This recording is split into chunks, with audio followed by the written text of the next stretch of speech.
know what time it is. It's that Hickerbilly shit. Hickerbilly shit. We just out here in the sticks. On some fuck around and find out if you wanna run your lips. Hickerbilly shit. We just vibing in the mix. Blowing on that top shelf. Nothing less than a zip. Smoke some weed, boy. Hickerbilly shit. We just out here in the sticks. On some fuck around and find out if you wanna run your lips. Don't do it. Hickerbilly shit. We just vibing in the mix. Blowing on that top shelf. Nothing less than a zip.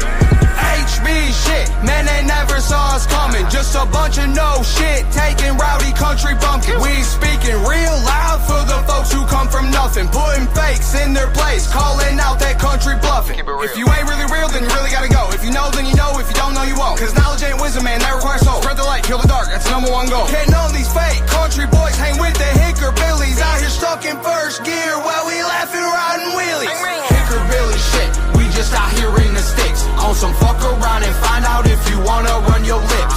Hickerbilly shit, we just vibing in the mix. Blowing on that top shelf, nothing less than a zip. Smoke some weed, boy. Hickerbilly shit, we just out here in the sticks. On some fuck around and find out if you wanna run your lips. Don't do it. Hickerbilly shit, we just vibing in the mix. Blowing on that top shelf, nothing less than a zip. I keep a bag of the sticky icky. Come on, you can hit it with me. I kick it with Hickerbilly for real, so don't get it twisted. I don't give a fuck about recognition for Jack Rabbit. I'm here for the home team. Let's get to the bag, damn it. I feel like I was born to do it. I spit the flame in these verses, they keep pouring through me. I know the game, I was born and raised up in the bricks. I felt the pain, Tennessee will be a crucifix. And there I hang on that Hickerbilly shit. We just out here in the sticks. On some fuck around and find out if you wanna run your lips.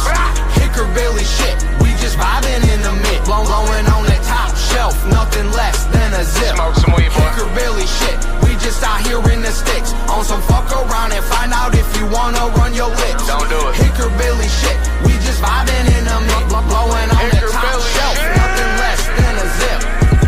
Fuck around and find out about the Hickerbilly shit the wrong way. We been posted up in the woods with some sticks, yeah, bitch, like all day. And we don't care about what you say, that jibber jabber, it don't really matter. All that bro talk, it's just pitter patter. About to raise the bar, you better get a ladder. We on it, blasting off straight to the top. Don't give a fuck, you could like it or not. Every day out here, we punching the clock. Out in the country, nobody's in charge. Yeah, we really out here on a music making mission. If you're really looking for me, then you can find me fishing. We on that Hickerbilly shit. We just out here in the sticks. On some fuck around and find out if you wanna run your lips. Hickerbilly shit, we just vibing in the mix. Blowing on that top shelf, nothing less than a zip. Smoke some weed, boy. Hickerbilly shit, we just out here in the sticks. On some fuck around and find out if you wanna run your lips. Don't do it. Hickerbilly shit, we just vibing in the mix. Blowing on that top shelf, nothing less than a zip. That's that Hickerbilly shit, motherfuckers. Country rap better watch out. We coming out the woods to get ya. To get your ass, motherfucker. Hell yeah. What's up, everybody? What's up, boys? What's up, brothers? What's up, Jack? Jack. Let's go. Good to see you, boys, man. It's been a Good to see minute. you, Smoke. That's what I'm saying, man. Glad to be back with the homies, bro. Been a minute. Yeah, it's been a minute, man. That's the longest we've ever went without doing a show, man. We ain't done a show since last Sunday. Been a week. Yeah. It's been nice, though. Everybody's doing good things and going in positive directions. Yeah. Hell yeah. I quit drinking for 6 days, Jack. Can you believe that? I'm proud of you, brother. You're Thanks, doing bro. great, man. You're Hey. doing great. Yeah, I seen your little videos about the vape, too. That shit was hilarious. Did you like me going back and forth? I'm into vaping. I'm going to quit vaping. I'm back to vaping. Yeah, that shit That's was a great. metaphor. Whoa. Being attacked by Transformers. That sounded like a battery-operated boyfriend. What's going on over Megan! there? Shit, who we got rolling with us tonight? I see Motivated. He was the first one to put a fuck comment on there. What's up, Motivated One Legger? Good to see you, my brother. Josh Steele in the house, as always. Man. Trolling for Jesus. That's a wild motherfucker right there. This community right here is the best. Oh, yeah. There's some good folks in here, man. Nightworks. Good to see you, Nightworks. That's A our spirit Aussie animal. brethren. Aussie. Oi, oi, oi. Chandelier in the house with that HB shit. Good to see you, Chandelier. Chicago said, I've been wondering where they have been hiding. Yeah, we've been hiding. You can find me near Milwaukee doing work. Now, look, we got 8 inches of snow, and I thought that was something. Chicago West said that they got a little over 3 feet. Had nieces and nephews over for the weekend. We went out on the snowmobiles and then hit the mountain for some skiing. It was a good weekend. That sounds like a damn good time, but 3 feet of snow, that's wild, Yeah, bro. a few more than what we got, and we haven't had a foot since 2004. So, holy Right? shit, man. That's crazy. Heather Bone in the house. What's up, Heather? Good to see you. And, of course, Venom legendary status. The homie Smoke in the house. Man, I'm trying to keep up. I'll be changing mine from Wisconsin to Wisconsin. Yeah. Trying to go back and forth. Wisconsin cannot get picked up in algorithms, so people really got to look for me because Wisconsin dominates my name and they think I'm just a misspell. Yeah. So I got to try. I noticed that too. I got to get a workaround. There's a lot of folks from Wisconsin that call themselves Wisconsin too. I never heard it before you, but when I started looking it up, trying to find you back in the day, there was so much bullshit that popped up, bro. It's crazy. Yeah, there was actually a couple rappers that took it and stole it like 3-4 years after. I was like, fuck it. Go nuts. Yeah, I was on my wrong account. Let me see here. This is mine. There we go. Okay, I'm on the right one now. There we go.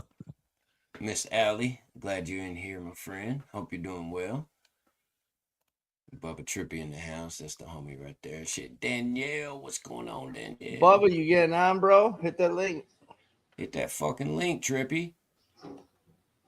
Stop being a bitch. This ain't no fucking picnic, bitch. Try to get me on to like 1 a.m. yesterday. Get up here. Get over here. Oh, you did go snowboard. Josh said he likes your gloves, Wisco. Thank you. Hey, I'll sign them if some people want to get some work ethic. I'll send them to them. You know what I mean? I got some fans out there. I think Allie's a fan of your shirt, bro. That is hey, I like sweet. these 2 characters, man. These 2 funny characters on my nips right there. Yeah. Country rap's most hated comedy duo. Yeah. Amazing that outlaw country rap didn't have any room for outlaw country comedy. Fucking Lloyd said that they have flurries down in Central Florida this morning. That's wild, bro. Snowing in Florida. Yeah, that is crazy. Now we need to start talking about are them Jews controlling that weather or what? I think Greta Thunberg needs to get a better fucking advocacy because she's global warming. Okay, snowing in Florida, bro. So I don't think we're actually in a cooling period. We're on the tail end of similar to an ice age, man. It's a cold period in our history of weather, and it all depends on how far back you go. I mean, if you measure the weather for 1 year and then you measure the weather for 10 years, well, then you're going to get different results because the 10 years is going to be more data. And so if you go back far enough, man, and look at the weather patterns of the earth and all that shit, it has been much hotter than it is now on Earth. How dare you? But what do I know? Dude, we're just a bunch of hillbillies. Dude, we're stupid, man. Yeah, right. We don't know shit. Dumb old Tennessee boy don't know a damn thing. Shanda said we haven't had any snow at all here, just very weird fog. I've had some other people say that. Said they had some weird fog going on. It was like hazy and shit. Trippy ain't getting no snow in Montana, but he went snowboarding though. Hey, fog is a good weather to commit a bunch of crimes. They can't see you doing it. So, yeah. Still, those cattle conversion that fog shit. Here, fucking cutting torch. Can't see me though. Motivated said Wisco Tom with his rapping gloves on. Who the fuck is Wisco Tom?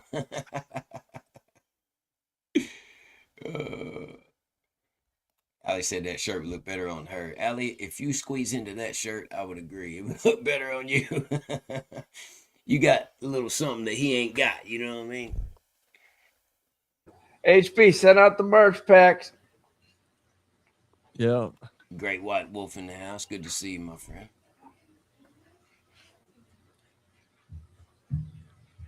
Man. Yeah, chat. We've been busy. We've just been doing our own thing, and tonight's the night where it's meant to be. So here we are. Yeah. Alex said, "Did you see the silica gel snow?" No. They got some fake ones? It's just like last year, man. There's a bunch of people out there trying to melt the snow, and it's not melting, and it's turning black and shit. Really? Yeah. That's that engineered fucking whatever weird shit they're up That to, could man. just be that massive method in St. Louis area, dude. It's not snowing. It's actually, when like the fucking Joker throws money in the air, but it's like the Joker of meth. It fucking hits the sky and silicate. But Trippy said, "I tried and it melted regular. I was pissed." That sucks, brother. I'm sorry to hear that for you today. It's snowing black tar heroin everywhere. Yeah, dude. Where I'm coming from.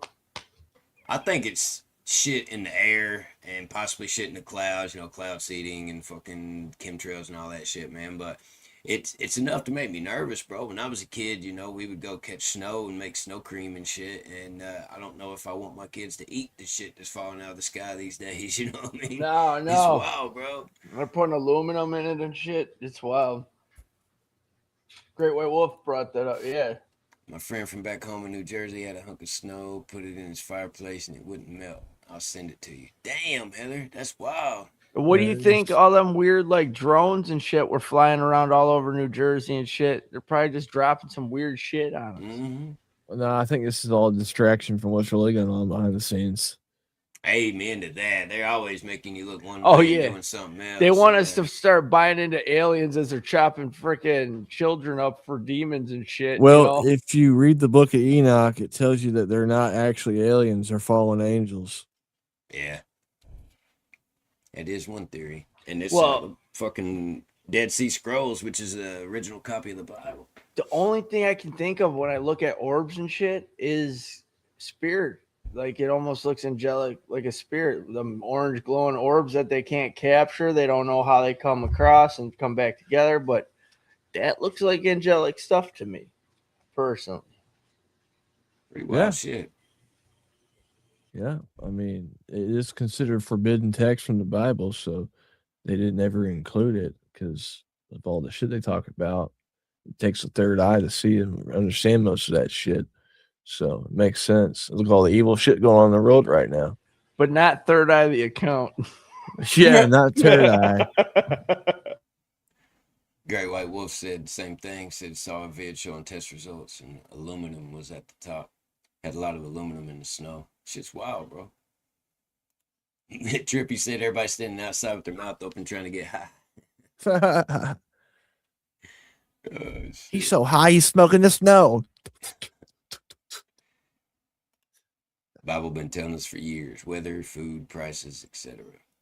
You gotta admit, man, there was some pretty prophetic motherfuckers that wrote the Bible and all that shit back in the day, man. They knew what was coming. They knew where shit was headed. It's wild.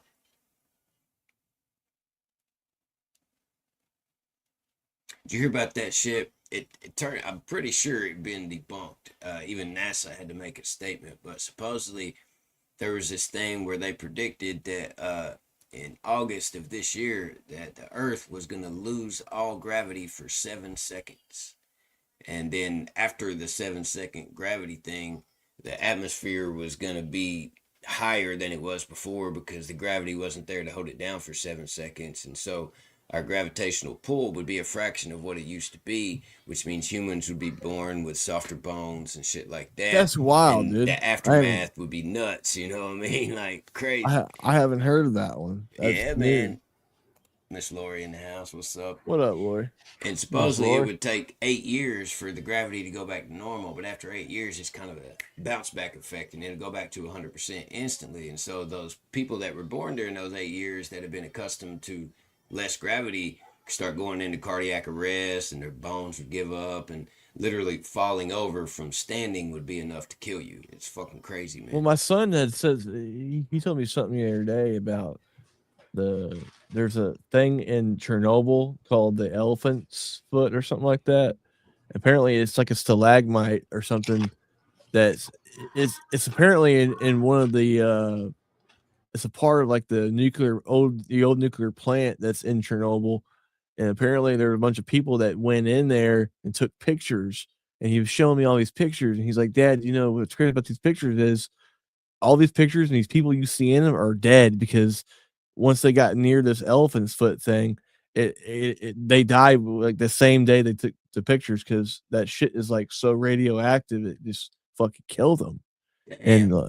and there's people that were sitting on a ridgeline on the outskirts of Chernobyl that they had a thermal camera. They're looking into Chernobyl and they were seeing people walking around.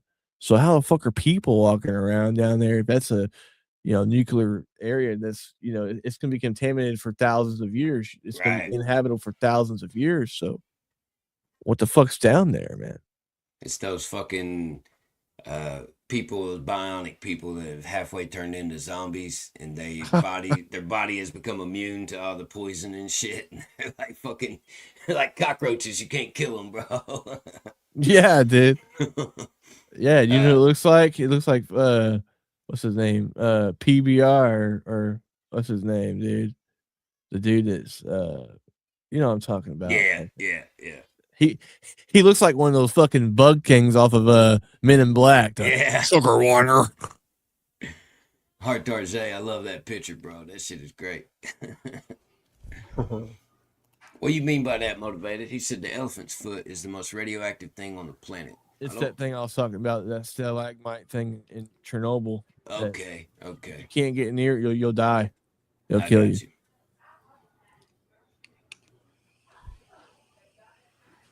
Said I got a package of hamburger that wouldn't cook right. It wouldn't crumble like normal. Seemed rubbery. I chucked it. Yeah, I would be eating that shit. Could be that 3D printed meat. Fucking Tofu. Shit. Yeah. Tofu, dude. I swear tofu is like radioactive shit. They're making chicken in a lab now and shit, bro. It's fucking crazy. It ain't good. Yeah. It's like making the Ninja Turtles, but for food. Yeah.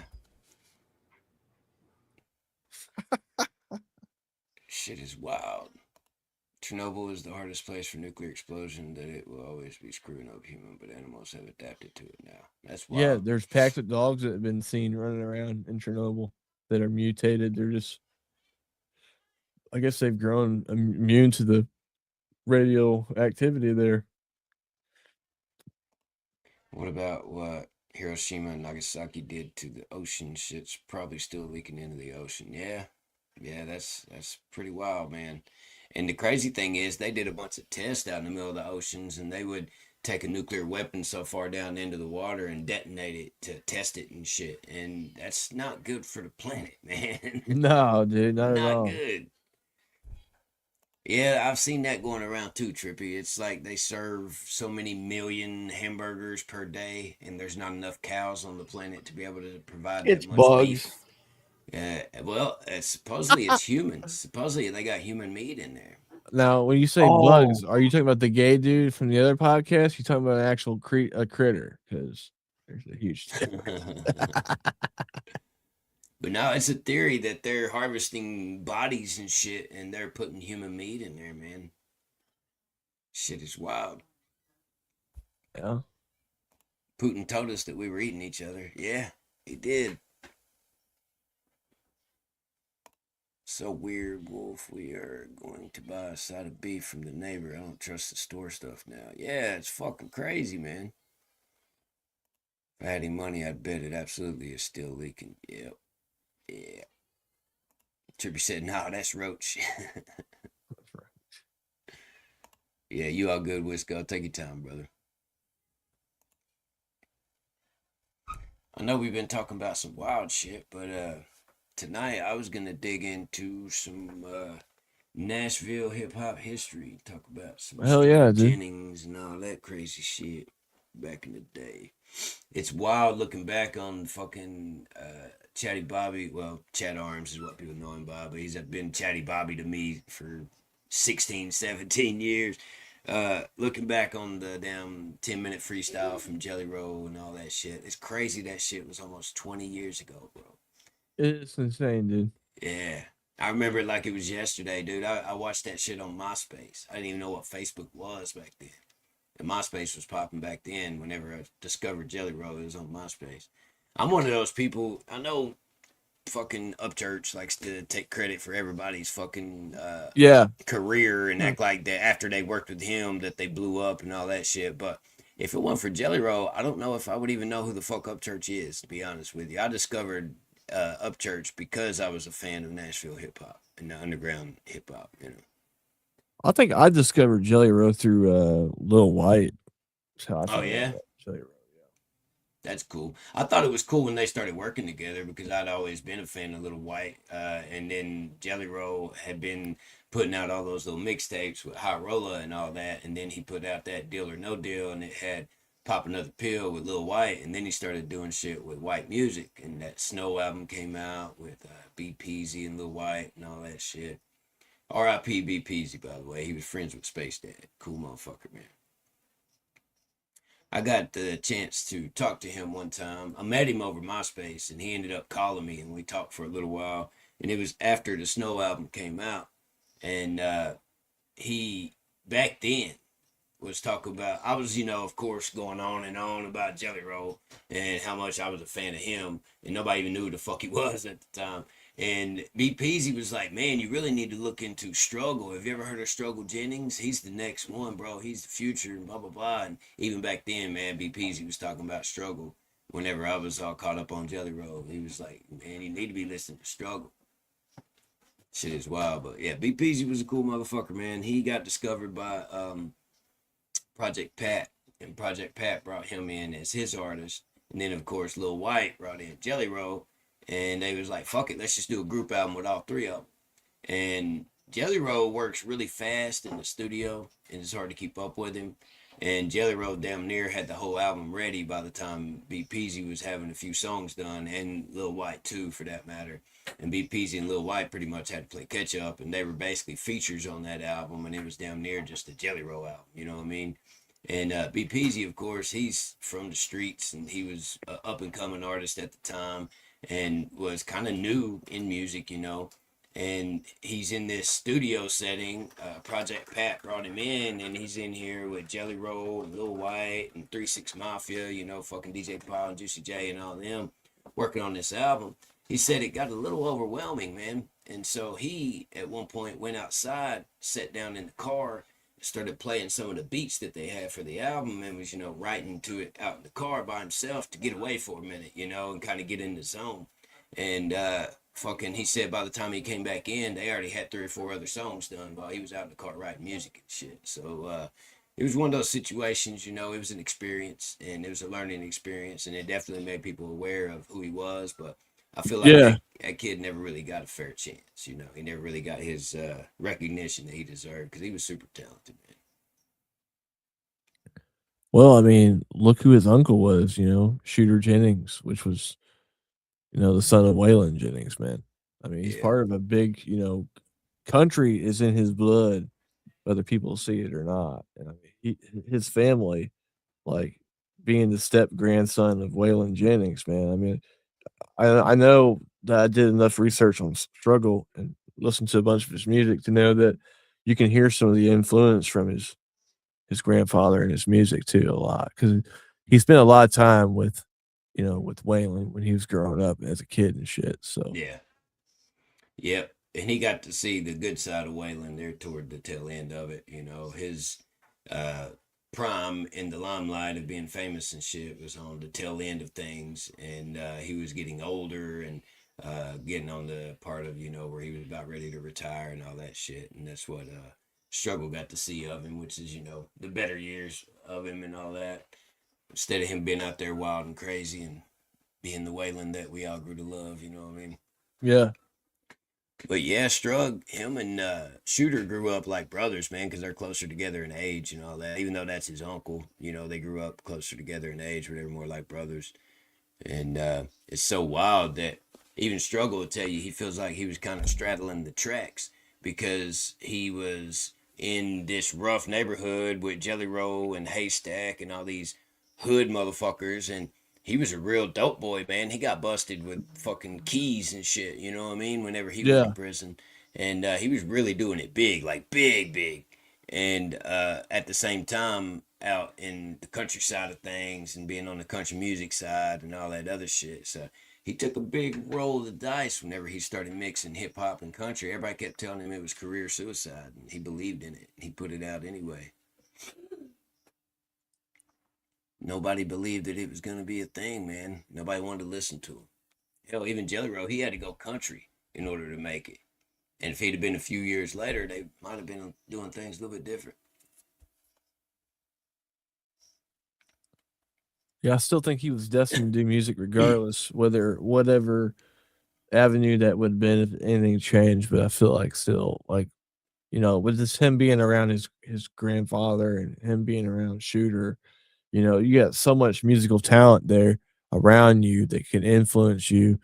So I think his struggle was just destined to be in the music industry somewhat, shape, or form, especially being a Tennessee native. You know, Nashville is the heartland of country music. So Yeah. And that's why they had such a hard time, because them boys down there on Music Row wasn't trying to give no white boys from Antioch any time of day, man. They didn't want to hear it. And they didn't foresee all of the hip hop influence that would make its way into country music. Because if you listen to country music on the radio, it's almost unrecognizable these days. A lot of it sounds like pop.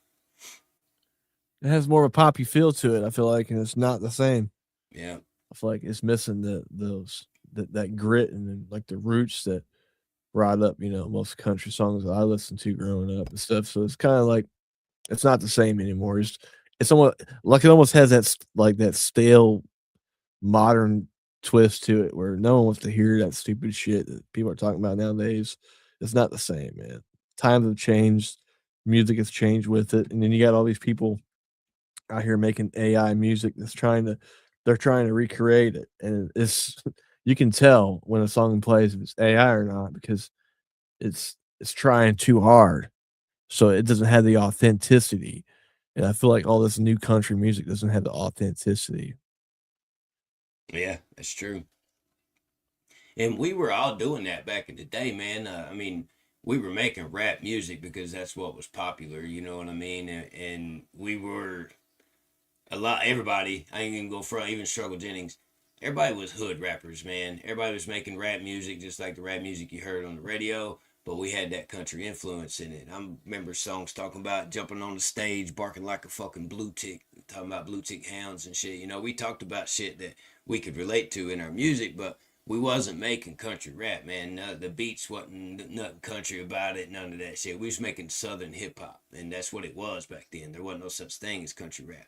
And I'm sorry, but when people like the Lax and Moonshine Bandits and fucking even Georgia Boys and all that shit, when that came out, they wasn't on the level of lyricism as the mainstream hip hop back then. The shit you hear on the radio was actually good quality music, and the most popular music out there was actually really fucking good, man.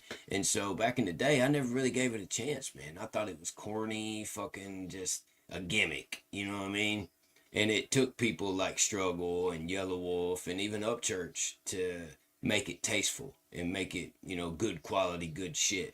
And eventually people like the Lax and Georgia Boys and all them people that I mentioned, Moonshine Bandits, they started to catch up and they started to improve on their craft and they started making great music and it all became really good. But in my opinion, back when that shit first started, I didn't really care for it, man. Even though I'm a country ass motherfucker from Tennessee, I just never really cared for it. Yeah, I didn't either, dude. And I came up like when I first started listening to like country rap, dude. The first one I listened to really was Smo, and I remember listening to him when he was doing stuff with Alexander King. That's how I first came about Smo.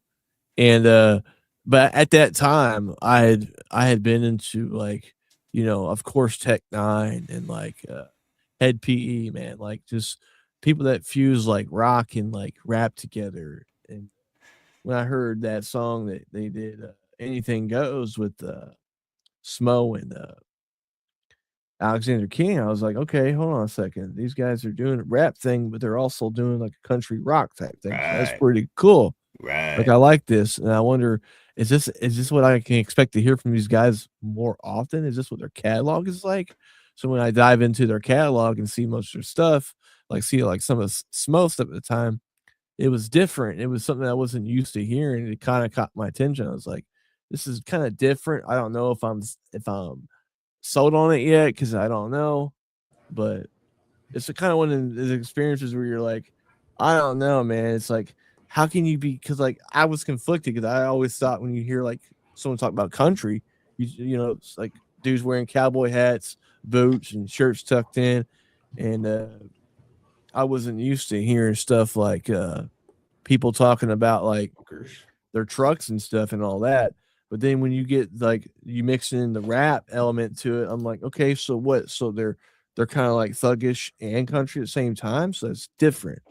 Yeah. And of course, we latched on to whatever we could get our fucking hands on, because back then the closest thing to country rap was Southern hip hop, like shit like Outkast and A-Ball and MJG and UGK and shit like that.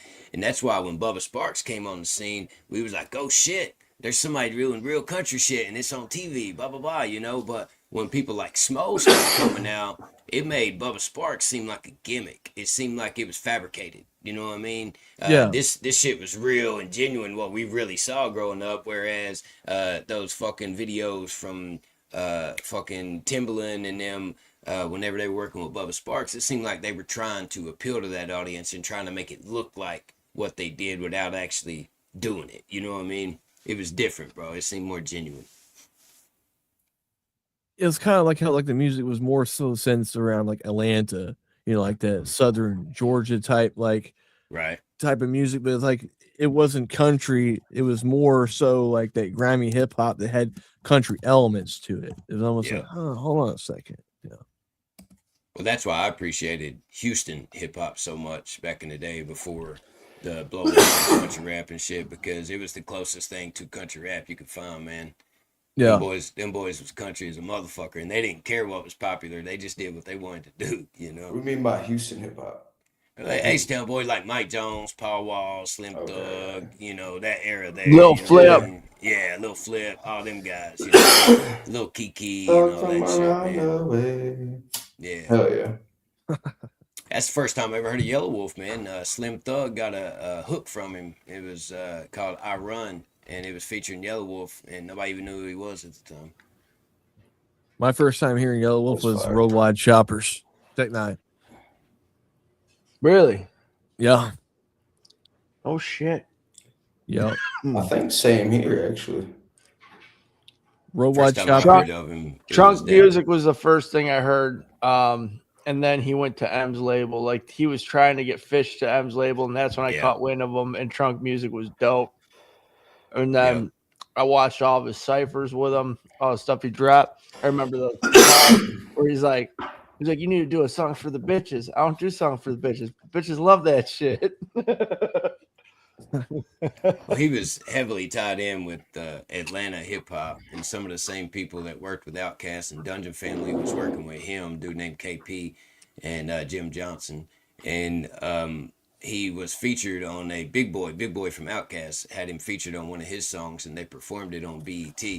And here comes this white dude wearing mossy oak fucking camouflage with a damn mohawk and come out there mohawk rapping his fucking ass. Oh, you were talking about me till you said mohawk. Yeah, I was like, oh, shit, man, I gotta check this dude out. And that was right after Trunk Music came out. Who was it? Oh, Yellow Wolf. Yellow. And Yellow was in his late 30s when he really popped, right? Mm-hmm. That's inspiring his shit to a lot of people. Nah, he was early 30s. Early 30s, yeah.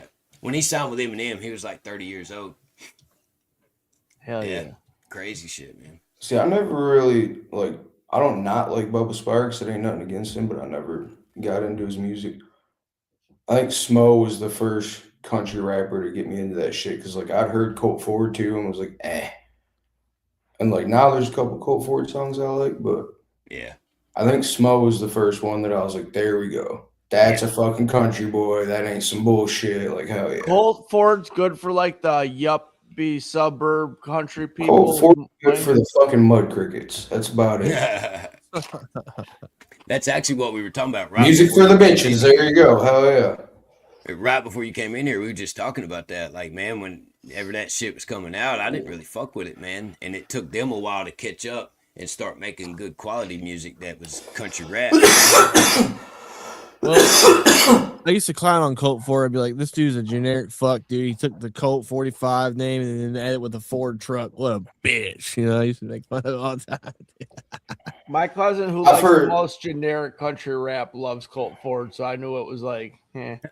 See, I've heard like people I know in the genre and shit, other artists that have fucking interacted with him, done business, shit like that, and no one has anything good to say about him. It's wild. Colt Ford? Yeah, I don't know him, so I'm not gonna talk shit, but I've met a lot of people that know him, worked with him, and no one has good shit to say. Justin and them beefed with him. I remember that. The blackball. It's because of the Average Joe shit, man. When he started the Average Joes and was associated with them, a lot of people got burnt by them, and it didn't go very well with the Average Joe's thing, and it kind of gave him a bad name being associated with that. Yeah, but they beat Global Man in dodgeball, dude. They should be fucking. Yeah, they had a record label, Average Joe's, and they were putting music out. Had a bunch of artists doing music with them and shit back in the day. And Colt Ford was kind of behind it because he blew up, man. He wrote that song for Jason Aldean, and where it was kind of country and rap. And after that, everybody started paying him to write their shit. Yeah, the Dirt Road Anthem. That's a great song. I don't care what anybody says. I agree. Colt Ford's dope. He's way more accomplished than anything I'm going to do with country music, but has now I haven't really studied and looked a lot into Struggle. Did he ever have like a bunch of big beefs with people? Because I never. No. Hell no. The who's gonna beef with that man? You want to die? Yeah. Struggle is the OG. Everybody looked up to him from jump. You know what I mean? Struggle. Struggle is not just an image. He's like the opposite of that. Honestly, the image is toned down. Yeah. Struggle is as real as it gets, bro. You'll see. I got a little bit of a video of his I was gonna play, man.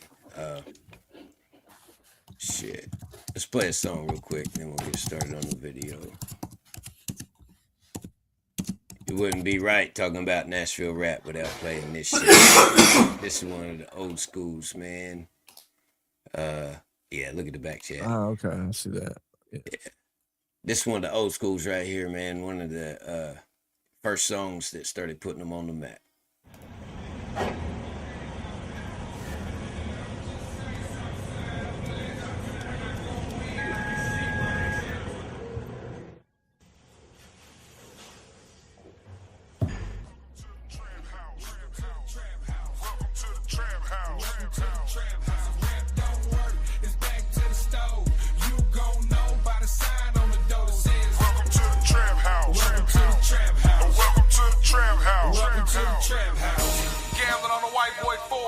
Yeah, you know who it is.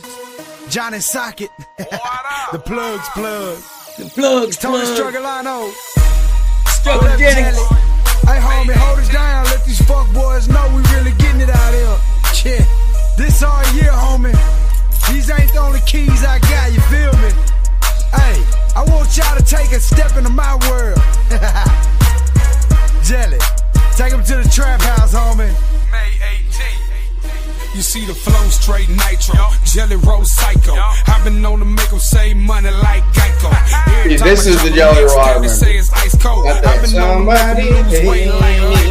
cold by the brick. Yeah, this is the shit right here, This is man. the shit, hell yeah. Me, I bet it's going down. Still keep my cool, but I stay strapped though. It's the white boy from the south with the laid back flow.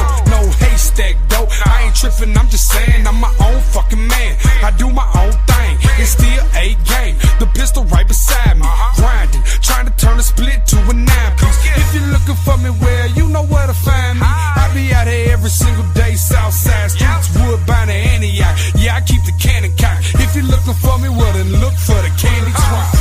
Until I'm going hard. See 30 people standing out of my yard like, welcome to the trap house. Welcome to the trap house. Welcome to the trap house. Welcome to the trap house. Rap don't work. It's back to the stove. You gon' know by the sign on the door that says, welcome to the trap house. Welcome to the trap house. Welcome to the trap house. Welcome to the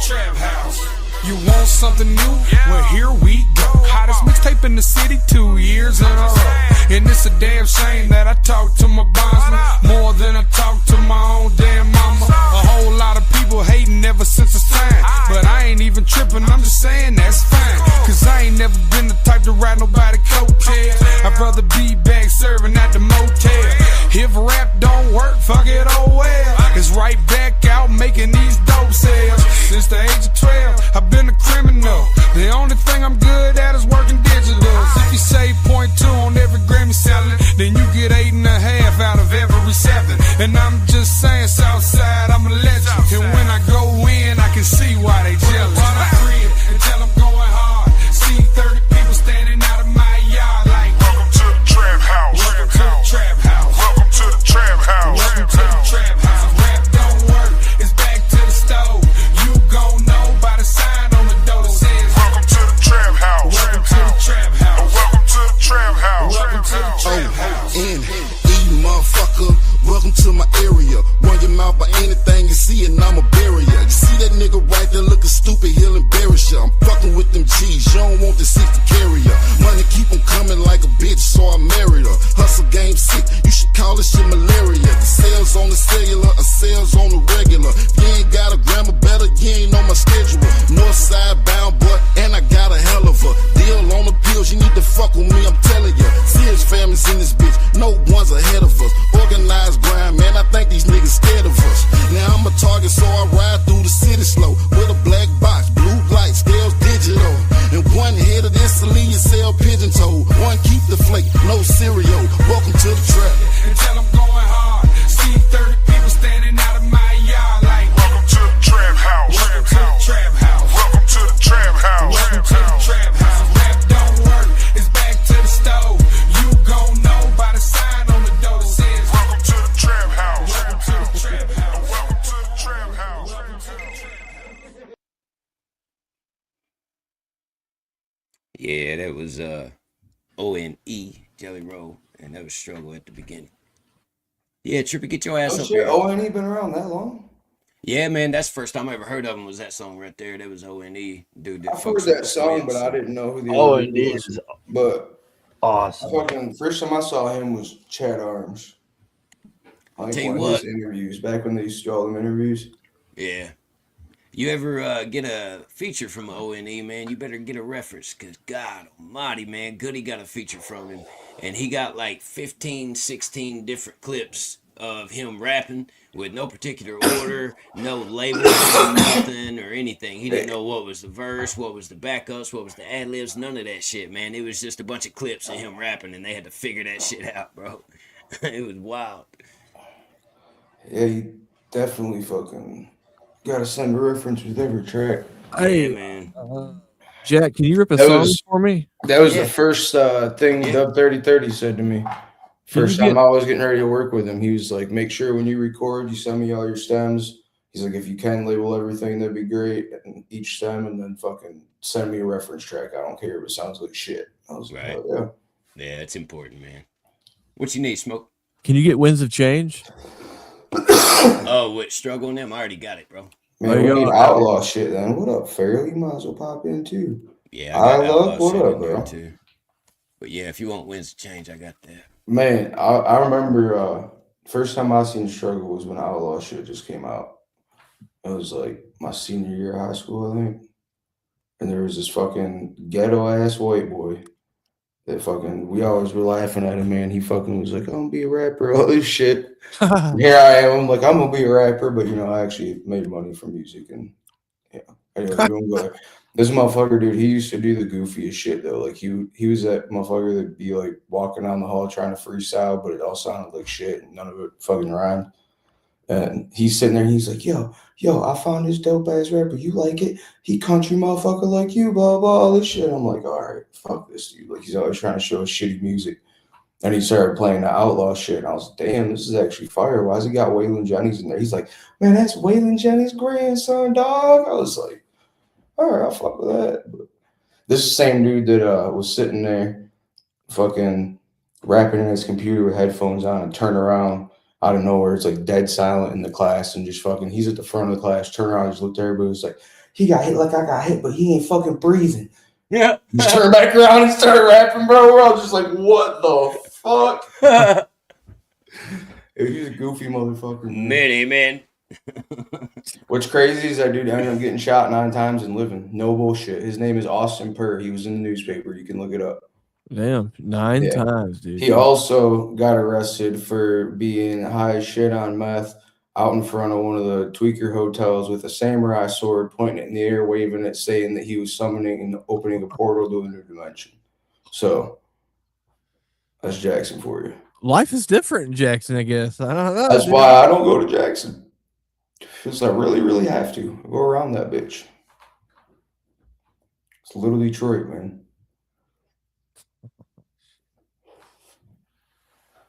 Hell yeah, what up? I love John Russ. I see y'all over there. What's up, Appreciate brother? y'all coming through. So yeah, there's these people out of Atlanta called Dirty Glove Bastard. They used to put out fucking mixtapes and shit back in the day. They've been around for a long time.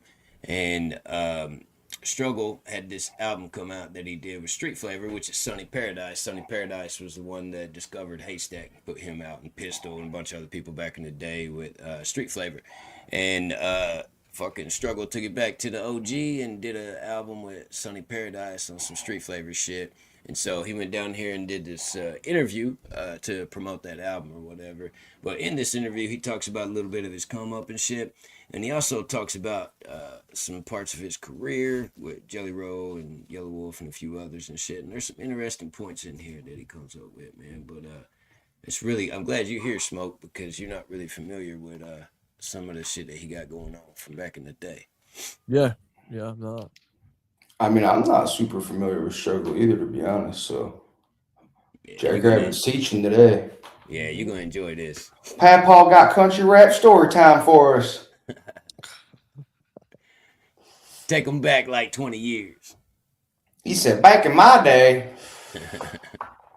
And how would you describe that coming up? So I like to describe it by saying I straddled the tracks, right? So my mother being the daughter of Waylon Jennings, right? Of course, country icon. He lived in Brentwood, big house. First few years of my life was pretty normal. You know, my mom was the daughter of Waylon. My dad was old West Nashville roughneck. Yeah, is that normal? Your mom is the daughter of Waylon? Come on, bro. That ain't normal. Hustler. And they divorced when I was 4.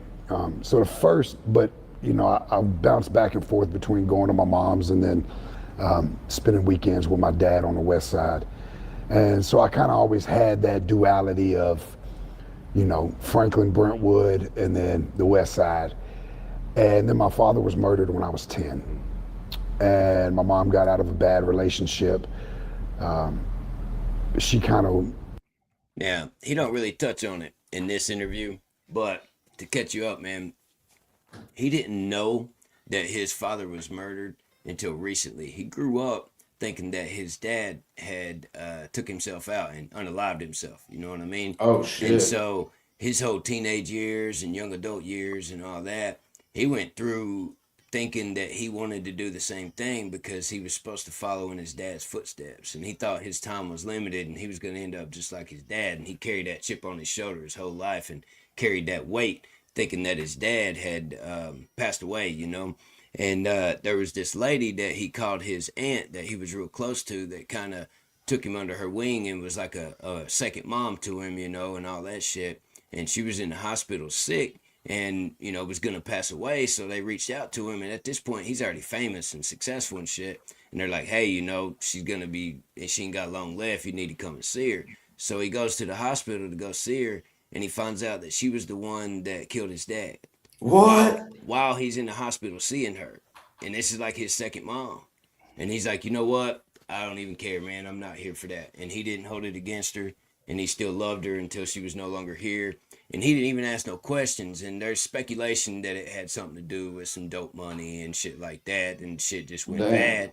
And it kind of explains why she took him under her wing and was so close to him, because she kind of felt guilty about his dad no longer being there. But he grew up thinking that his dad had, you know, took himself out. And it was like one of his uncles or cousins or some shit. Like, you need to tell him the truth, man. And he was like in the hospital room with this woman about gone. And he's like, what the fuck y'all talking about? and that's how he found out that his dad was murdered by that woman, the woman that he Damn. loved with all his heart, man. Shit is wild. He don't really touch on it in this interview, but when he said my dad got murdered, it was like, yeah, there's a little bit more to that story, man. That's kind of wild. That's heavy as fuck. Yeah, man. Crazy shit. I couldn't imagine. That shit is nuts. I mean, you can see, he's been through some shit more than just I've been to prison. You know what I mean? Yeah, you can, Right. if you can read people, you can tell. You know what I mean? That motherfucker's been through some shit. It's about what you do with it. I mean, he even touches on it in this interview, man. There's people in prison that will lay there and waste their time away watching TV and still doing pretty much the same shit that they did whenever they was on the street. And then Talking about getting out and getting high, just like Yeah. shit. But then there's people that go to every class and do every fucking extracurricular activity they can and try to get as much time off their sentence as possible with good behavior and extracurriculars and all that shit, and actually come out with some type of trade or skill degree or something like that, and really, rehabilitate yourself and make a change. That it is what it is, man. There's two different types of people when it comes to that shit, Well, we know how like peer pressure and shit is nowadays, where people clown on that when you're trying to actually do that shit, and nowadays it's clowned upon. Like, oh, you look at you trying to get your life together. It's like, Dad hit for the chat. What up, Ty? Dad King coming through. That shit is crazy, man. I mean, it's like when people quit drinking and shit, motherfuckers are like, oh, you don't drink? Like, yeah. Yeah, I don't drink. So, you know what I'm saying? Like, Like, I mean, I'll smoke fucking 70 joints and you'll be passed the fuck out, so shut up, bitch. Like, who fucking cares? Each their own, whatever's your Right. That's what I'm saying. That's why it's weird to me when people are like that about shit. I mean, I don't run around going, oh, you don't smoke weed? That's weird. Like, you know what I mean? It's fucking dumb as shit. Some people sip whiskey. Some people fucking get on RX shit. It's whatever, Some man. people take peyote. It is what it is. Some people take them all. You're always gonna At have the same time. Like, you're always gonna have those naysayers and be like, why are you going to these classes for? Like, why are you trying to get out earlier? Or why are you trying to do this? Like, why don't you fucking shut up? So why don't you shut up? You never even fucking been in handcuffs. So, you know why? Because I'm smart. That's why. I've been in handcuffs.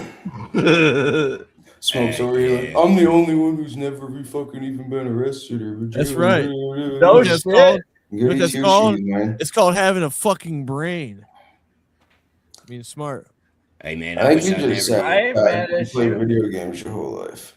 I ain't mad at you, Smoke. Yeah, I wish I never did have that shit too. Now the motherfuckers, dude. like the one where I got in trouble for, bro. dude, the one where I got in trouble for breaking dude's jaw. I wish I hadn't got caught. He definitely deserved that shit. I don't regret that one bit.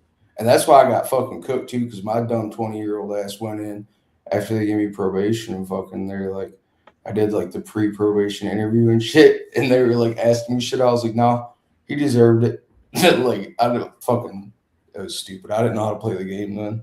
Yeah. It was some wild shit though. You know what I was good at? Breaking the law without getting caught. Yeah, well, you just admitted that on a live I stream. don't give a fuck. You're caught now, dummy. Oh well. Come get me out. Anyways. Statute of limitation. Them speakers are ours.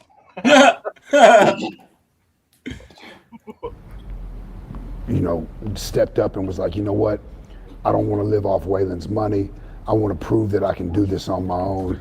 She was always attracted to bad boys. So, we bounced around a lot, lived in a lot of lower income housing based on your income apartments, that type of stuff, little government assistance. But she was 16 when she had me, man, and she did the best. She really tried. She was just a 16 years old when she had him, bro. That shit's wild. 16. That's tough. Baby raising a baby, And of course, I started getting into trouble, dealing with a lot of anger and resentment from after my dad being killed. And there's a super deep story behind that kind of led me into a life of crime and into gangs and, typical story for a lot of guys that come from those kind of neighborhoods, right? And live in a fatherless home. Yeah, that's a pretty damn deep story behind that for sure. That's fucking wild. So what was this on? This? This is it's on YouTube, but it's on the Dirty Glove Bastard channel. Dirty Glove Bastard put out underground music and mixtapes and shit way back in the day. Been around for a long time. Out of it. Hell yeah. I just wanted to make sure we shouted them out. Like, I knew it was on YouTube and shit, but I know you said it was like another channel's interview. Yeah, it said DDP down there in the corner. It's the Dirty Glove Bastard. They do these off the porch interviews. They're really fucking cool. Okay, I've heard of that. I just ain't never watched them. There was one that they did that was really good with Pastor Troy as well. Pastor Troy did a really good interview. But yeah, they got some good shit on there, man. You know, I was getting old enough to really be conscious.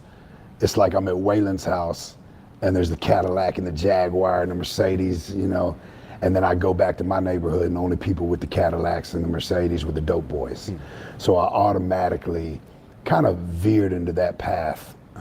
Also watching my mama struggle, being a mama's boy, wanting to take care of her and I had a real sense of, I was the man of the house at a real young age. By about 11, 12, I felt like it was my duty to try to bring something to the table. Because I watched my mom struggle so hard. Fucking 11 years old, and you're like, yeah, I gotta go fucking, like, I had a job when I was 11, but that was so I could fucking buy a new bike and candy and shit. And well, I started smoking weed a lot when I was 12, so. But not because it was like, damn, I gotta help my mom pay the bills. It was fucking rough. It's wild, ain't it? Yeah. You gotta grow up quick. Situations like that. And he did all he knew to do to provide for the family, man. He went out and, all right, who's successful that I see? It's the musicians and the dope boys. So I'm gonna do both. So pretty much his grandpa was basically like his dad in his life, pretty much. Big time, yeah, big time. And Tadpole is his uncle or one of his dad's friends or something like that. Who is his dad? Not Shooter. Shooter Jennings is his uncle, yeah. Okay, that's what I'm saying. So who was his dad? His dad was just an old Nashville dope boy from the streets that his mom fell in love with and had a kid with. His mom was the Waylon. Okay, I got you. I was just trying to make that connection. I got you. And his dad was just a wild motherfucker from the streets that had a hell. You said he's dead. I'm sitting here. I'm like, Shooter Jennings ain't dead. What the fuck? I got you now. See, that's another thing I didn't know. I was just kind of assumed he was Shooter Jennings' son. That's wild. But I think it's his dad's brother, a dude named Tadpole, kind of took him in at one point as well. I'm pretty sure.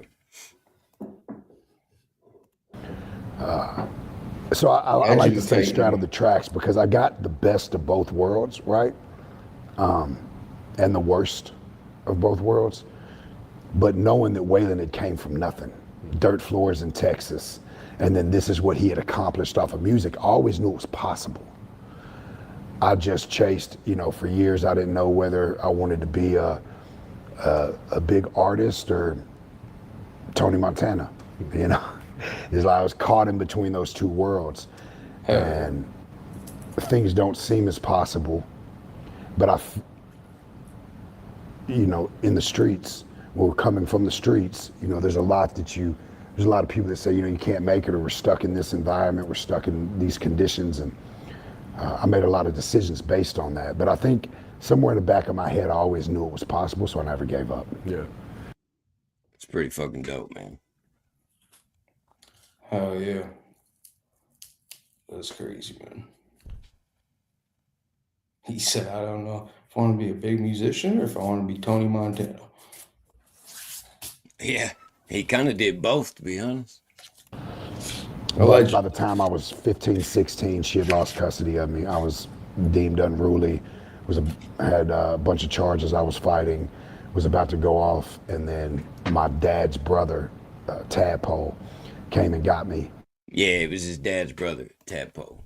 Now, picture this situation, bro. Fucking, he's in court, and Tadpole and Waylon Jennings shows up in court to testify on his behalf and said, he's a good kid and you need to give him another chance and da-da-da. Damn. Yeah, so that tells you what kind of motherfucker Tadpole is, because he's cool enough with Waylon to where him and Waylon are going together to this fucking help this young man struggle and try to give him a chance at life, you know what I mean? Right. That's when Tadpole took him in. But yeah, This dude, Tadpole is his name, first of all, and he's fucking Struggle's dad's brother, and he's friends with Waylon Jennings. So it tells you what type of person we're talking about here. You know what I mean? Right. Well, I feel like That's a lot of fucking these it. people too that have been through a lot of hard and tough shit in their life, they don't brag about the shit like a lot of people. Exactly. I've been to prison and Exactly. you That's can what I'm tell saying, that man. Struggle is like more kind of like he's reserved, like he'll mention it in his music, but he don't just talk about it 24/7. That's right. He's a changed man. He's a real grown fucking man that stands on real morals and values and wants to set a good example for younger people. But not only that, he is a living fucking proof that it's possible for somebody to come from nothing and make something of yourself. And he's not out here living the fast life and partying and all that shit. He's taking care of 7 fucking kids and got another one on the way. He's doing the damn thing. And he's about to be a grandpa. Well, according to Stacey Cheney, they have a secret relationship because she talks to him on WhatsApp all the time. Yeah. She's I also will never related to fucking Newbury. forget that shit, bro. I will never forget. I know Newbury is her brother. She Yeah. told me that 600 times. And then she would hop in the chat and be like, "How's my brother Joe doing?" Talking to Beverly Howard. I'm just like, holy fuck. Bev's just so sweet. She just is like, "Oh, he's good." Like, she didn't even want to deal with it. Just like, damn. Well, I That also was feel the wildest shit, though, dude. That was like the first couple of weeks we started the show, and she's all like, "I know all these people. I can get you Struggle Jennings," was the first message she sent me. And I was just like, damn, that's wild. Like I was meeting a lot of people that did know people like that. And she's like, "I talk to him every day. We're secretly dating, and started sending me screenshots of like some clearly not English speaking motherfucker texting her saying you Struggle Jennings. I was like, holy fuck. She getting scammed. She probably really thought Bro, she's talking to bro. her. It was like clearly fucking some Indian dude or something. Like, oh shit. I need some Steam cards, ma'am. Gift cards. dude. Yeah, no, it was straight up. It was like Amazon cards and shit. Like, it was some wild shit. She said she sent Newbury $2,000 to help him out because he needs. I'm just sitting here like this bitch. That's wild, dude. Yeah. That's I also feel like Anyways. too, him, like someone growing up without like your father in your life, I feel like it affects, like it can affect the outcome of how you were raised and grew up, because then you feel like you don't have that connection in your life to, or somebody to like to look up to or motivate you. So I guess in his situation, Waylon was more like the father figure that he didn't have, which makes sense. But like not having your dad in your life, like growing up, is kind of, you get to do some shit that you're probably not proud of. But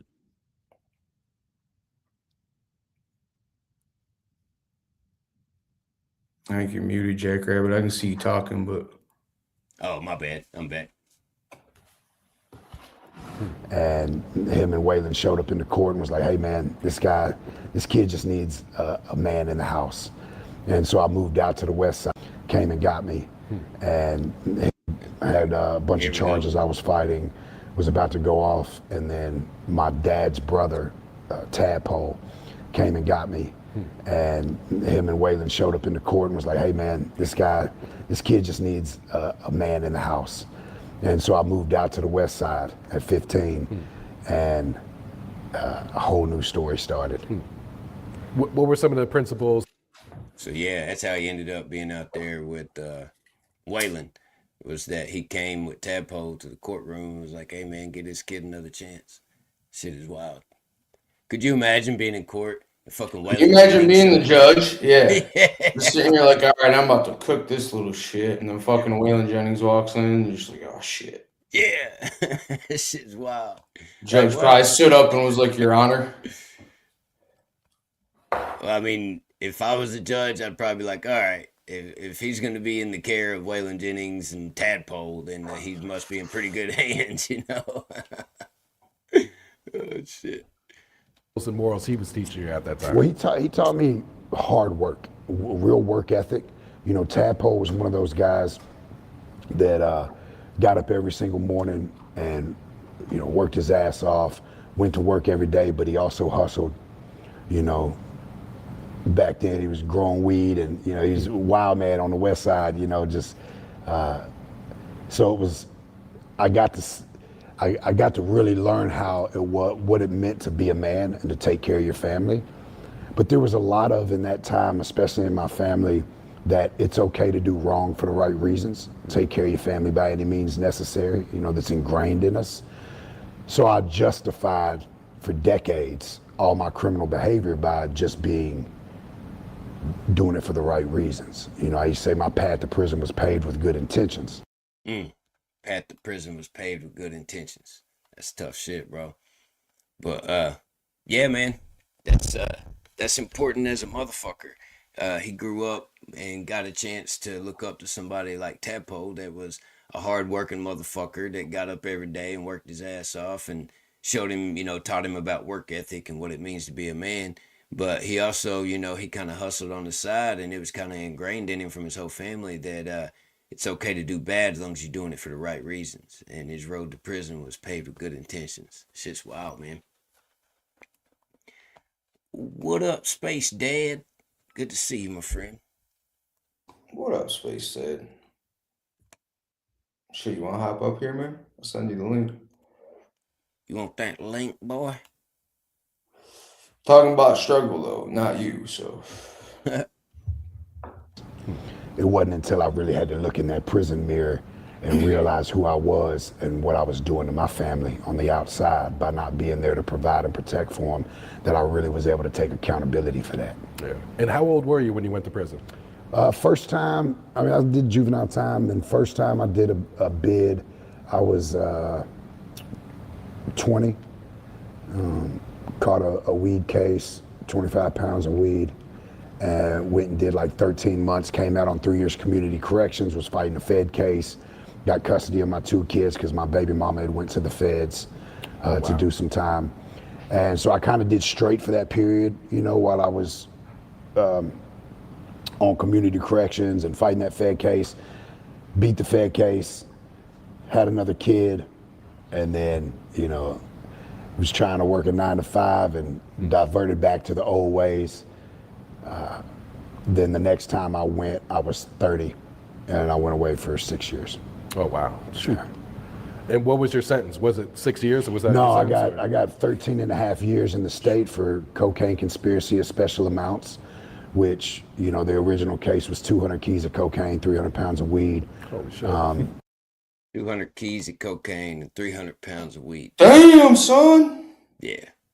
Now, it's wild, dude, because he's sitting there waiting on a delivery or waiting on somebody to come pick up, and he's got a whole bunch of shit.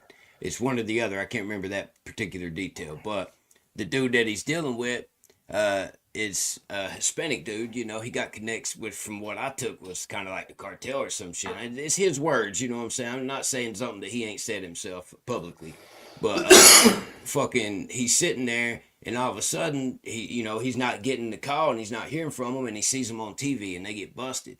And he's like, oh shit, man, fuck.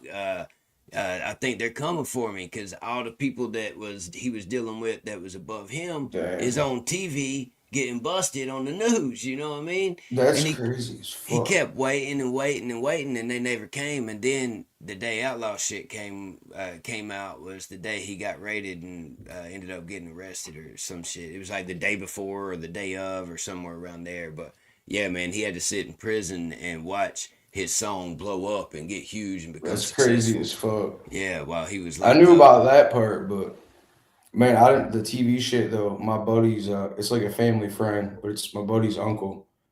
Fucking, we always grew up hearing all his stories, and he got caught growing weed in Texas in the 90s, like 100 plants, like big deal.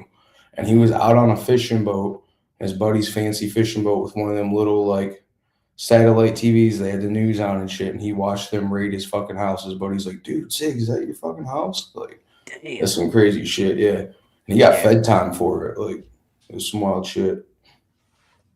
Well, it's like an outlaw shit. He says, my 8-year-old daughter's name came from my indictment, and she's like, Daddy, why you in the attic? He said, I'm hiding, and all that shit. That's all real shit from where he was fucking afraid that they were going to come kick in the door and get his ass because he just saw all of his people get popped, and he's sitting here waiting on instructions that ain't coming, and he's like, what the fuck? And then finally the shit hit the fan, man. You know, they were in an investigation or whatever, and they were probably Yeah. watching him the whole time, waiting on him to Right. fuck up. And he's up hiding in the attic and shit, scared to death, bro. Shit's wild. See, You know? but you hear that 200 keys and like 300 pounds of weed. That's why shit like that is why I laugh when motherfuckers are out here with their little fucking half ounce of blow, thinking they're a fucking gangster and they're outlaw shit. And they're like, man, the feds are watching me. The feds are coming. Like, the feds don't give a shit about your fucking 8.5. Shut the fuck up. That's right. Yeah, bro. That's right. If anything, they just want to use you to get to the dude above you. You know what I mean? They trying to watch where you go, bro. They don't give a fuck about you. Right. Even then, that's still climb probably the like county, you know what I mean? Like, that shit's just crazy, dude. I've seen people do that a lot. Like, fucking, I heard a New Breed song today where he's talking about that. Motherfucker, think I'm out here serving, I'm out here working, I'm fucking Tony Montana type of shit is what they see themselves as, and they're selling fucking nicks and dime bags. And then they're fucking taking all their money and going and buying fucking drugs with that. It's fucking crazy, man. Like, usually the way it goes around here, man, they'll start watching a trap house and they'll pull somebody over leaving from there and be like, you need to fucking go in there and buy more for me and bring it back to me and wear wires and tell on them or you're going to go to jail. And then they'll end up telling on the people in the trap house, and then they get a warrant, they bust in the trap house, they catch the dealer, and they give the dealer the same fucking deal to where you can tell me who you're getting it from, and then they go from there and climb the ladder and shit. But y'all still have trap houses? I think it's all a front because they know who's at the top and who's running the show. You know what I mean? That's all just making. Oh yeah, no or shit. something. Yeah. I mean, look at what was that one dude's name? They made a movie about him. It was all like true. Barry something. Oh yeah, yeah. American Made. Yeah, dude, that shit. I read like his actual story. That shit was insane. Like he was just a normal dude. He wasn't looking for anything. And the CIA just came to him and was like, hey, you're a perfect candidate. You want to run a bunch of cocaine? And at first he was like, nah, probably not. And they're like, hey, you should do it. You should do it. Come on, man. You got to do it. It's for your country. We'll give you all this money. And he's like, all right, run it. You mean America? Hey, look in the And then chat. they turn around and cook him. Look in the chat. Night works that he's coming to the USA in September. Oh, shit. Oh, Dude, shit. that's cool. Hell yeah. Have a look around Texas. I gotta head off here and head to work. I'll see you later. All right, brother. Have a good night, Thanks for man. joining us, Smoke. Hell yeah. Have a good night, Smoke. Nice name. Goody two shoes. I just now noticed. That's funny shit. Hell yeah. All right, guys, later.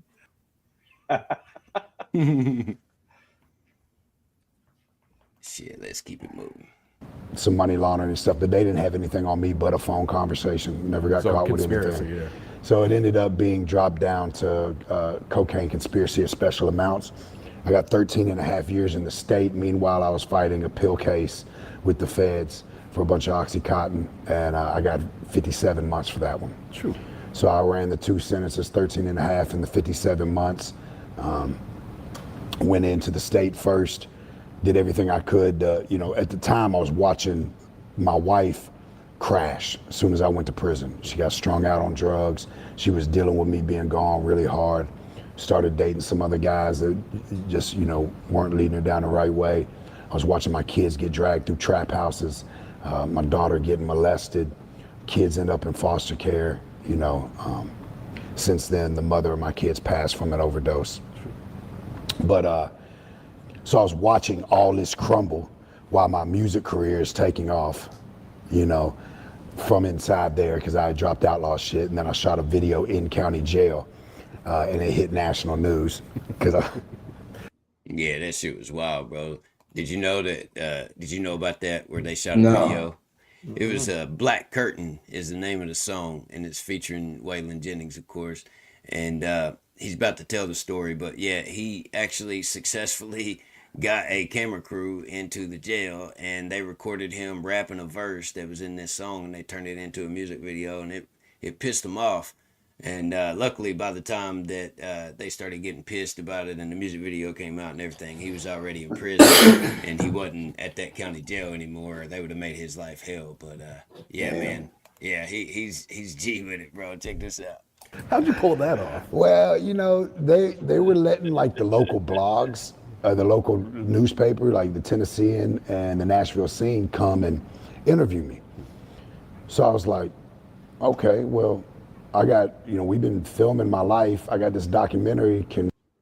They're coming to interview him, of course, because of the nature of his charges and how he was all on the news and the people above him and blah, blah, blah, blah, blah. You know what I'm saying? So he's got people coming to interview him and shit from the news and the press and everything already. And the Nashville scene come and interview me.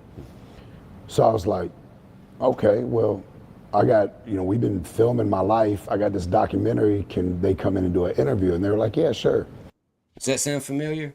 He's been filming his life and turning it into a documentary. Where you heard that at before? Oh, he steals shit from everyone. And he's been doing it. This man been doing it since 2006 or 2007. He's been recording a documentary and working on a documentary about his life. And it's crazy how you end up finding out that that guy has no original ideas at all. He steals every fucking thing. Yeah. It's wild as fuck. Throughout this, when we're watching this, it's going to sound real familiar, the things that he says about the documentary and filming his life and being transparent and all that. It's like somebody took notes and regurgitated that as their own story. You know what I mean? That's fucking insane. Got everything signed off. They brought the cameras in. And I'm sitting there, I'm like, well, can I rap this verse? And she's like, yeah, of course. So I rapped the whole song to the camera, like sitting in a visitation, like an interrogation room at the table. And then they let the cameras follow me around. And after that, we were like, man, we got this priceless footage. Let's shoot a music video out of it. And they didn't like it too much. They went to the news, say I duped them, and they were super hard, which the sheriff, Darren Hall, that was sheriff at the time, he's still sheriff now. We got a great relationship because I see him at a lot. I go back into prisons now, go back into jails, do a lot for the rehabilitation community and stuff, trying to enlighten guys and bring some inspiration, use my testimony to help them pull up out of their dark times. And so we got a good relationship now, but boy, they were 38 hot. They was mad at me. It hit national news. Luckily, I had just got to the pen. So when I get there and it hits the news, if I'd have still been in that county jail, it would have been hell for Oh man, they'd have made it rough on me. They'd have made it rough. But I was already in the pen by then, and everybody thought it was funny. So shit is wild, man. He pulled that shit off too, Slid.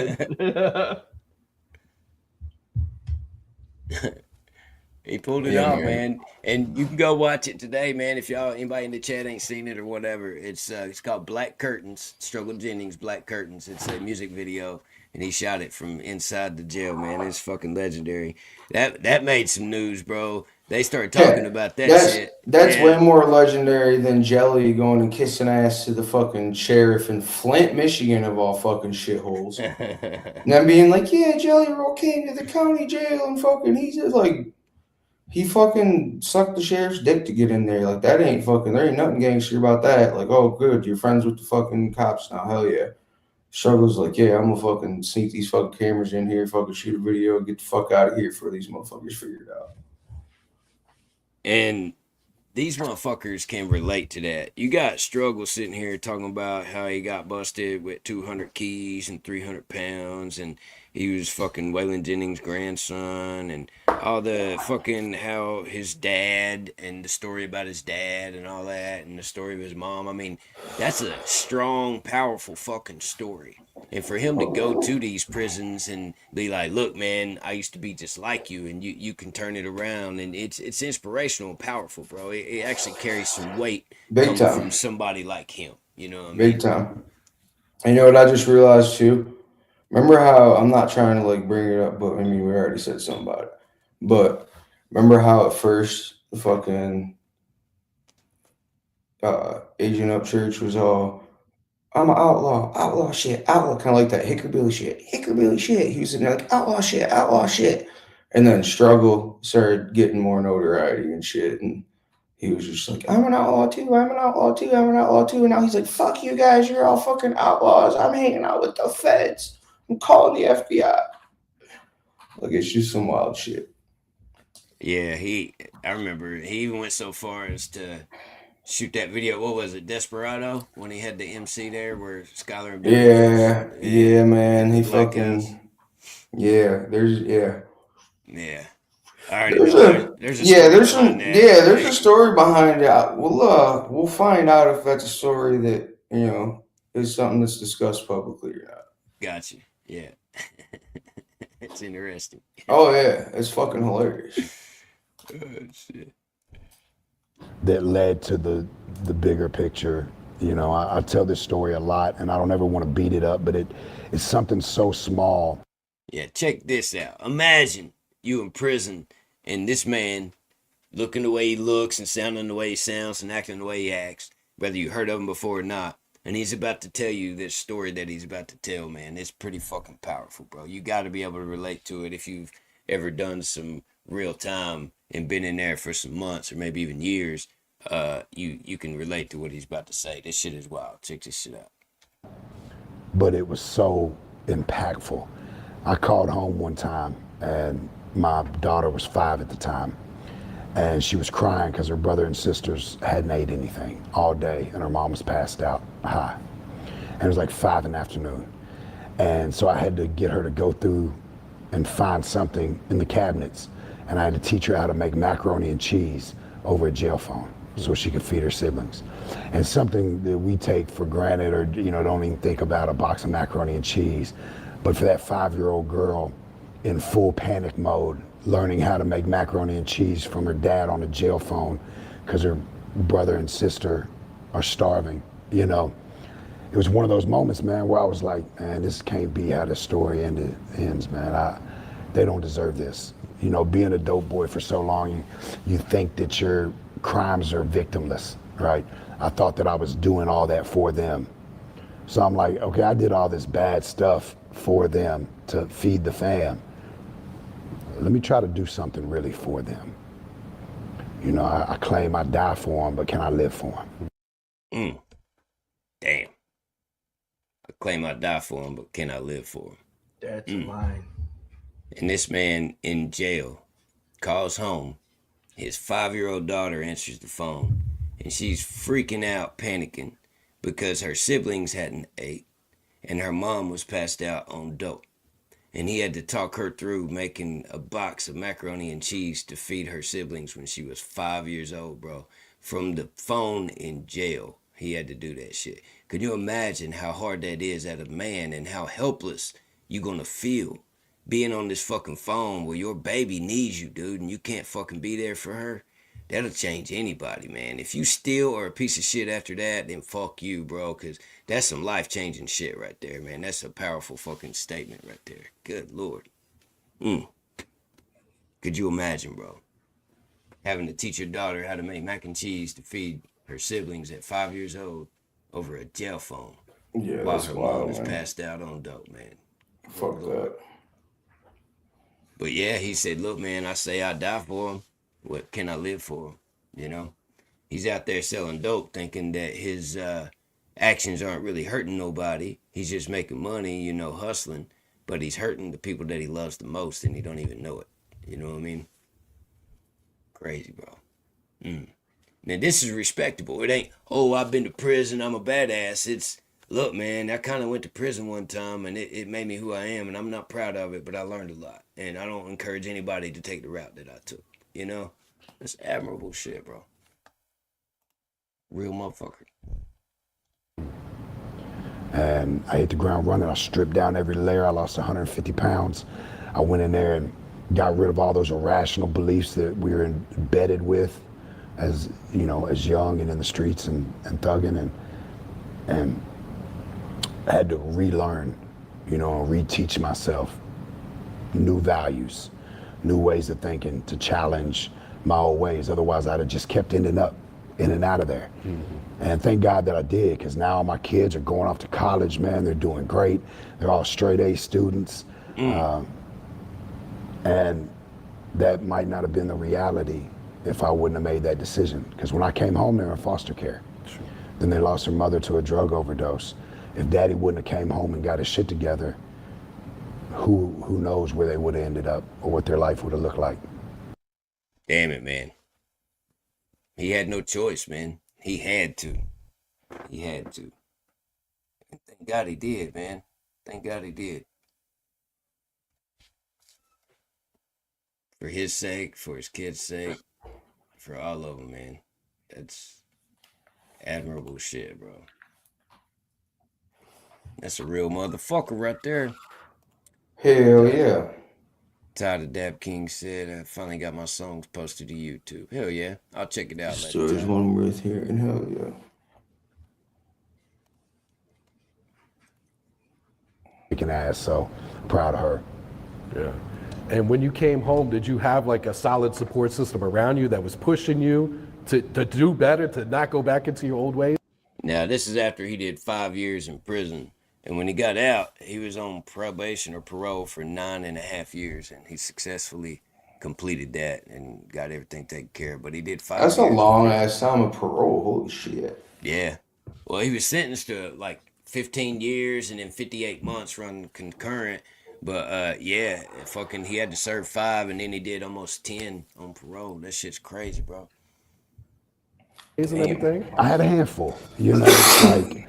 You came home, did you have like a solid support system around you that was pushing you to do better, to not go back into your old ways and everything? I had a handful, you know, like one thing I love to give props for is Yellow Wolf and JellyRoll, because they were both, you know, 2 of my best friends, and they had been working their asses off and gaining success while I was in there. So having that support from them when I came out to be like, hey y'all, you know, on their loud microphone, Struggle's home, he's back. That was incredible. And then I had my little brother that opened his doors to me, you know, because when I left the Federal Halfway House, I had nowhere to go. My mom was, again, a single mother with another kid. And she You know what I just randomly remembered? Upchurch's first album. There was a couple of skits on it, and then there was a random Struggle Jennings phone call. He was trying to grift off him so hard in the beginning with the outlaw shit. His first album, he dropped a phone call from Struggle in prison on the fucking album. Like, that's some weird shit. Anyways, you can keep playing. I just randomly thought of that. It was like, holy shit. Nah, you're good, man.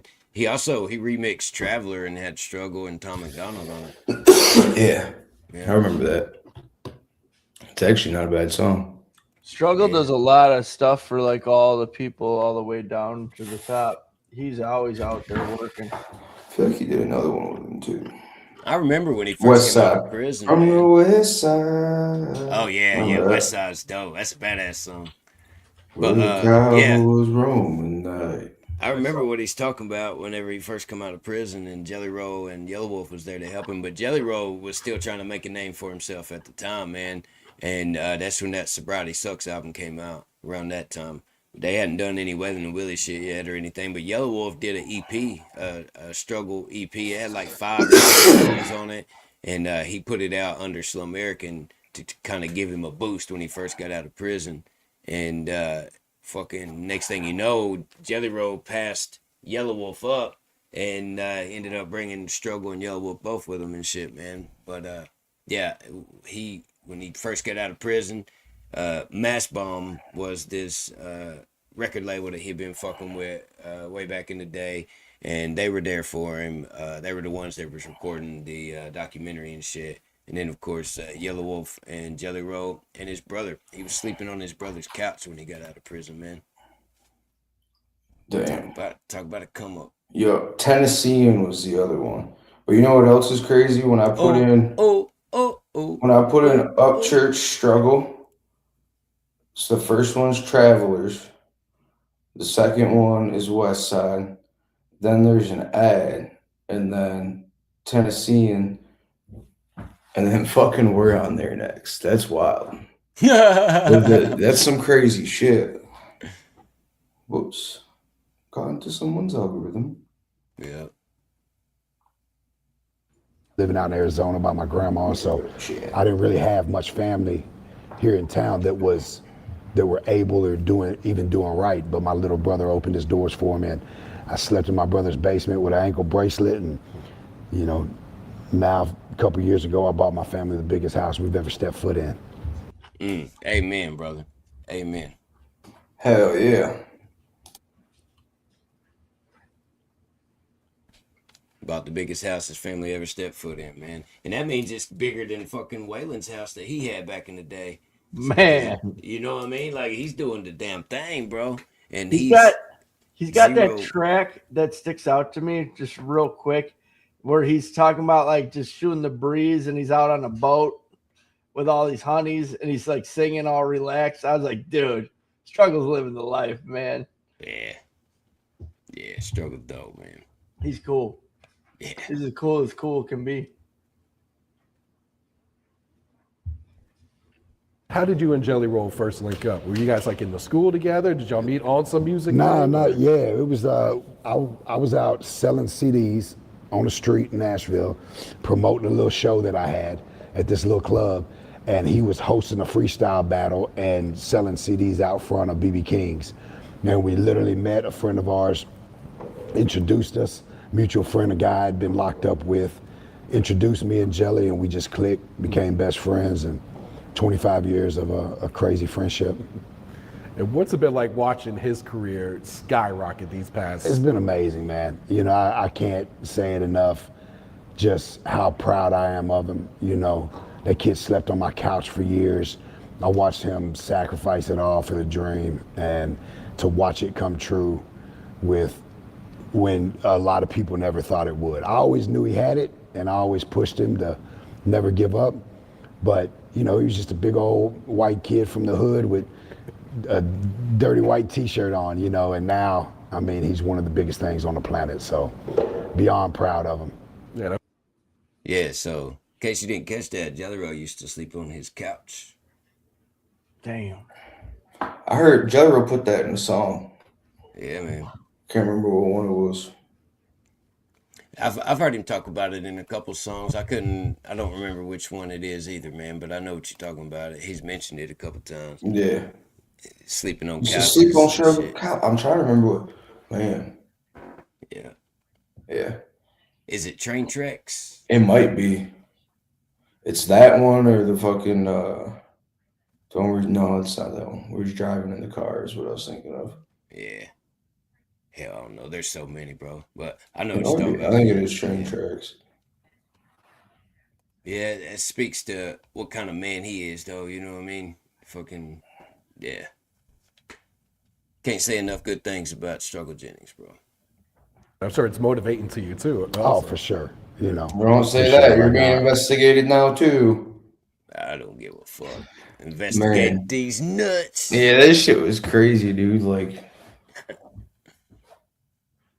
you know, and now, I mean, he's one of the biggest things on the planet. So beyond proud of him. Yeah, and I'm sure it's motivating to you, too. Oh, for sure. You know, for sure. Like, I love watching every time he accomplishes something new, or it's some other big look, American Idol, or you know, Good Morning America. He just played at the Vatican. You know what I mean? It's like it's constantly something. You're like, what else can he do? And then he does something else. So it's super inspiring, and it's been good for me in my journey watching it and seeing like what I really want out of life and what I want, because I get a lot of inspiration and motivation, but I kind of see, not sure if that's what I want. You know what I mean? Talking about JellyRoll, man. Pay attention, bro. He's talking about how it's inspirational and motivational to see him be so successful and see him perform at the Vatican, do Good Morning America, all that other shit. But it also teaches him what he really wants out of life, because he's like, do I really want that? Is that really who I want to be and where I want to go? And basically he's talking about, you know, that's why he chooses not to sign a record deal and become pop and commercial and hand over. So it's almost like he's, you know, still happy for his friend and proud of him, even though he went a different route and it's not for him. Huh. Right. Wow. Right. Instead of being jealous and mad. Yep. Huh. He's like, I see you, brother. I'm gonna do my own thing. All right. That's crazy. Yeah. Well, actually, it's not. It's kind of, you know, normal how it should be, but yeah. I like being independent, and I JellyRoll's trying to kill me. I get a lot of inspiration. Yeah, it's grown man shit, bro. Inspiration and motivation, but I kind of see, not sure if that's what I want. You know what I mean? I like being independent, and I enjoy still being able to go grocery shopping. You know what I mean? Yeah, he Like, probably can't do that. that man can't walk in anywhere. You know what I mean? Like, but it comes with that. Like, he sacrificed a lot, you know, and he still sacrifices a lot to be in that position, and he's building generational wealth for his family. Just bought 1,500 acres. Like, bro's crushing it. Yeah. And did you ever sign with another label, like a major label or anything? Because I'm sure a lot of offers were presented to you. Yeah. He's talking, now he asked him if he ever signed with a label or if he has offers coming his way. Yeah, and I can all this shit, man, if you read between the lines, he's saying a lot without really saying what he wants to say. It's pretty fucking interesting. continue to turn him down, you know. Yeah. And did you ever sign with another label, like a major label or anything? Because I'm sure a lot of offers were presented to you. Yeah, and I continue to turn them down, you know. One of the reasons is because I'm not going to quit rapping and just go country, you know, and I'm not going to quit doing country and just rap, you know, and I kind of live in this space of I'm just going to do me. So basically, he just said JellyRoll ain't allowed to rap. He has to do country. He said he don't want dude, to I called that like 2 years ago. I said, I bet they won't let him rap anymore. They told him he has to sing. Basically, he's saying, I ain't going to do that because I don't want to just do country and not be able to do rap or vice versa. I want to be able to do me, and they won't let me do me. Hell yeah. Fucking feel that. Yeah. But he's comparing himself to what he has seen JellyRoll do and go through, and he's talking about the difference of what he wants to do compared to that. And it's at the same time unintentionally, or maybe it's intentional. I don't know. He's a smart motherfucker. Maybe he's poking the bear and being like, fuck y'all. You know what I mean? Like, y'all are fucking my dude. He probably wants to put out a rap album and he can't because y'all got too much. You got your foot on his neck, you know? Wild shit. Yeah, he is a dope ass rapper and he puts out great fucking music, man. And his last 2 or 3 albums have been watered the fuck down, man. It's bad. Who? JellyRoll. Jelly? Yeah, man. Fucking. Unapologetically, I'm singing the same country and just rap, songs. you know, and I kind of live in this space of I'm just gonna do me, unapologetically, and not be inside of a box, stand on top of it, both middle fingers super high, you know, and I just haven't found the right partner, you know, like I was signed to Mass Bomb back, it was just an independent label out of New York in like 2008. Okay. And he's still a dear friend of mine. He had to shut the label down at one point, and then, you know, but he still works with me. He shoots a lot of my content, and, you know, he's the one that's been filming I got a documentary that we've been filming since 07. Been filming that documentary since 07. That dude was still popping pimples and jacking off to the Sears catalog in 07, and this motherfucker filming a documentary. Down at one point, and then, you know, but he still works with me. He shoots a lot of my content, and, you know, he's the one that's been filming I got a documentary that we've been filming since 07 of my life, me in the trap still, me trying to get out and chase the music, JellyRoll sleeping on my couch, Yellow Wolf before he signed with Shady, you know, down here in Atlanta moving around. Like, we've got all that documented, then me going to prison. Then the same camera picked me up from prison. Oh, wow. And has documented the whole journey from coming home to nothing and building up to the empire that I have today. So. I feel like with a documentary, it's like you never want to say, all right, it's done. Because your life is still living. You can't. And for so long, we were trying to figure out what that cap was. Yeah, this shit is cool. Check this out. Right, where can we just stop this, even just for a minute? Where can we pause this story? I'm still here. And then we got it last year, on June 6th last year. It was I got my Grand Ole Opry debut. There you go. And it landed on the same day as my last day of parole. So I walked out on the stage at the Grand Ole Opry. Damn, that's lit. That's and lit. It was kind of like a wink from God saying, this is the end of one chapter and the beginning of another. Don't fuck it up, sugar. Yeah, don't fuck it up, sugar. Shit is wild, man. So since 07, he's been recording a documentary, and he's found himself being a dope boy and trying to come out of that life and start his music career, and then going to prison. And then that same camera came and picked him up from prison, or picked up where they left off, and continued recording. And it all ended up leading up to the time where he got to do his debut at the Grand Ole Opry the same day that he got off parole, and he got to walk out onto the stage a free man. That's that's wild as shit. And right after telling that story, he says, you know, God gave me a wink and said, here you go, struggle, don't fuck it up. And he's giving the glory to God, man. That's just, there's just so much about this dude that that is likable, you know what I mean, and respectable. Definitely. Can't say it enough, man. That shit is dope. I'm glad we did this. Good idea, bro. Yeah, man, struggle's that fucking dude. You know what I mean? Like, so it was a beautiful moment. And I think that's where we're going to cap it at, you know, for now, and just kind of show that the whole grind and, you know, overcoming all that and turning all those obstacles into opportunities, and just the journey up into that point, you know. Yeah, man. That shit is dope. Let's see what we go to. Yeah, at some point I do want to see, like, I want to finish this too. All the shit you had to say in here, but I do want to see that music video shot in county jail. Shit, we I know I saw a couple people in the chat say that too. Yeah, we could do that. I'm gonna let Semro pop in too. It's been a minute. I can always come back to this. Hell, give me just a second. We'll watch that Black Current video. Take a little intermission. We're over halfway done with this video anyway, man. Hold on, I got you, bro.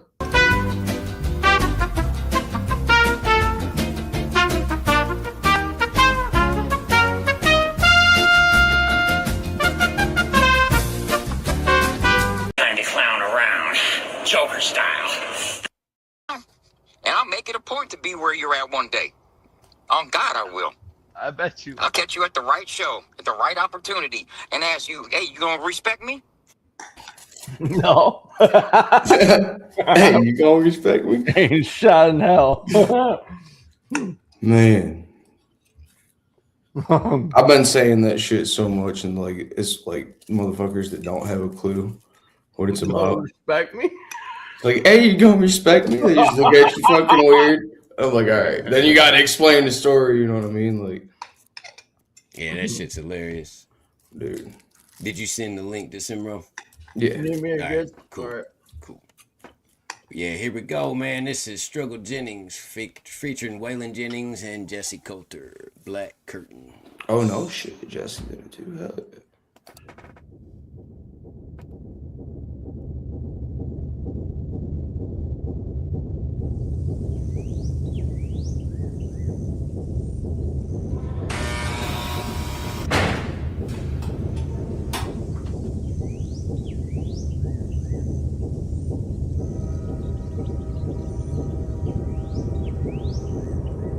And that's his son right there, his oldest son.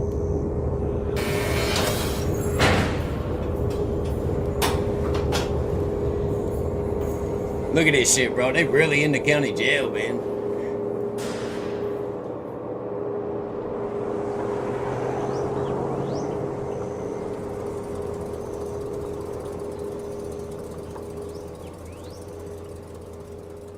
In a white room with black curtains in the station. Black roof country, no gold pavements, tired stars. That dude in the front seat of the car was Shooter. I don't know if you recognize that or not, but that was Shooter Jennings that was in the front seat looking back at the little boy. Oh yeah. Black roof country, no gold pavements, tired stars. In a white room with black curtains in the station. Struggle. Daddy's a thug, mama's a saint, she sing a story to God. Praying for change, the air's thick, but the mic's warm. Cause you were chasing them rainbows right into the storm. Chasing the sun, cause he was out on the block. Cause Shaw didn't wanna be a thug and he listened to Pac. In the same streets Pops got shot in. A legacy expected for him to get it poppin'. It's fat pitch boards in for certain. Can't see the world past his black curtain. In a white room with black curtain in the station. That's some crazy shit, bro. Yeah, let me spit this verse real quick. Tired star. In a white room with black curtain in the station. Round 2. He stands still while the time flies. Got kids of his own, responsible for 5 lives. Coming late, told started the dog to bring home the bacon, had to slaughter the hog. A father falls, so the family will rise. And when the feds all arrive, it's time for goodbye. They look in the eyes of a child all alone. Don't make any king give up his throne, shit. They look at his son, he'll have it for certain. So now I'm tearing down the black curtain. You said no strength could secure you in the station. That barn picking, restless diesel, goodbye window. I walked into such a sad time at the station. As I walked out, felt my own need just begin. I waited this way, where the sun never shines. God is you, where the shadows run from themselves. Got sticks. Yeah, the streets told me what I was supposed to be because of who my daddy was. But if he would have been alive, he would have wanted me to be better than he was. So now as I see my son, I say, be better than I was, son. Break the cycle. Like Waylon said, I leave a lot to live up to, a lot to live down. My strengths, my weakness, the truth and the lies. So don't stand in my shadow. Follow the light and look past these black curtains.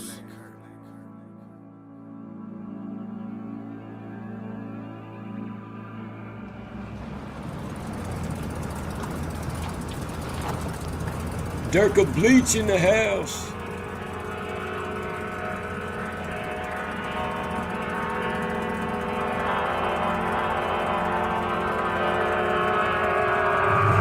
Yeah, Score.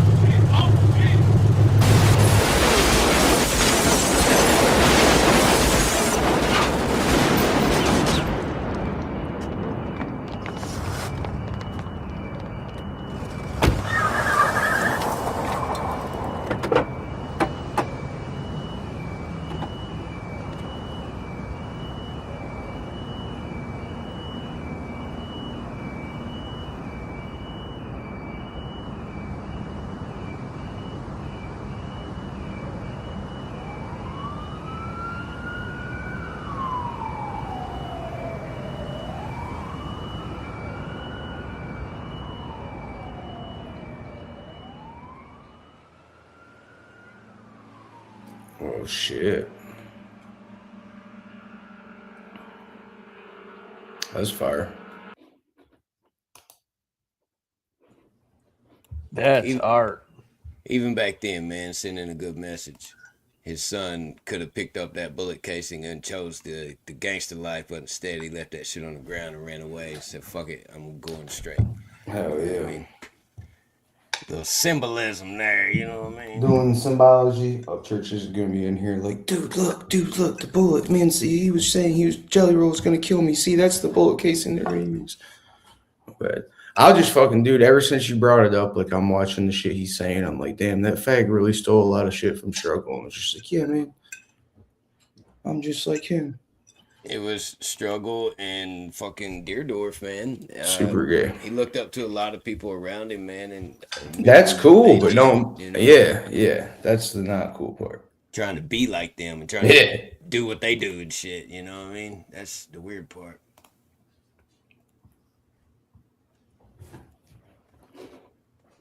Let's see. I done sent some bro the link. Yeah. Did I send him the wrong damn link? No, he's right there. Yeah. What up, boys? Yo, What what's up, going Sam on? Rowe? How's it going? Heather Bone, that song was called Black Curtains, featuring Waylon Jennings and Jesse Coulter. Yeah, Black Curtains. Dude, I was just bumping some struggle on my podcast tonight, too.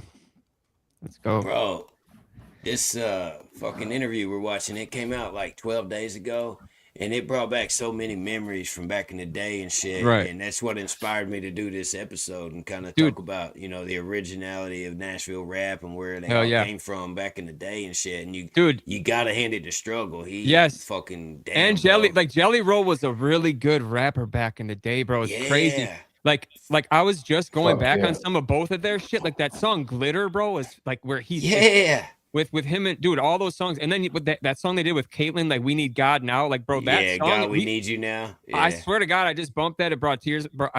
Like that Have song. you seen the video, bro? Yeah, I just bumped it, but I also just bumped, Man. dude. I kind of freaked out to your song on my shit, HB. The one with Smo, dude. Where you from? Holy Yeah. shit! I was playing all your guys' shit and Hell yeah. freaking Appreciate out, it, but man. that shit got me like it just got me going because Smo, bro, like he Yeah. just like Where you from? Dude, that Where whole you thing was a from? surprise. And his that was verse, a surprise verse. like his verse, it was fucking insane actually, and his From voice the is mid-10. yes, Yeah.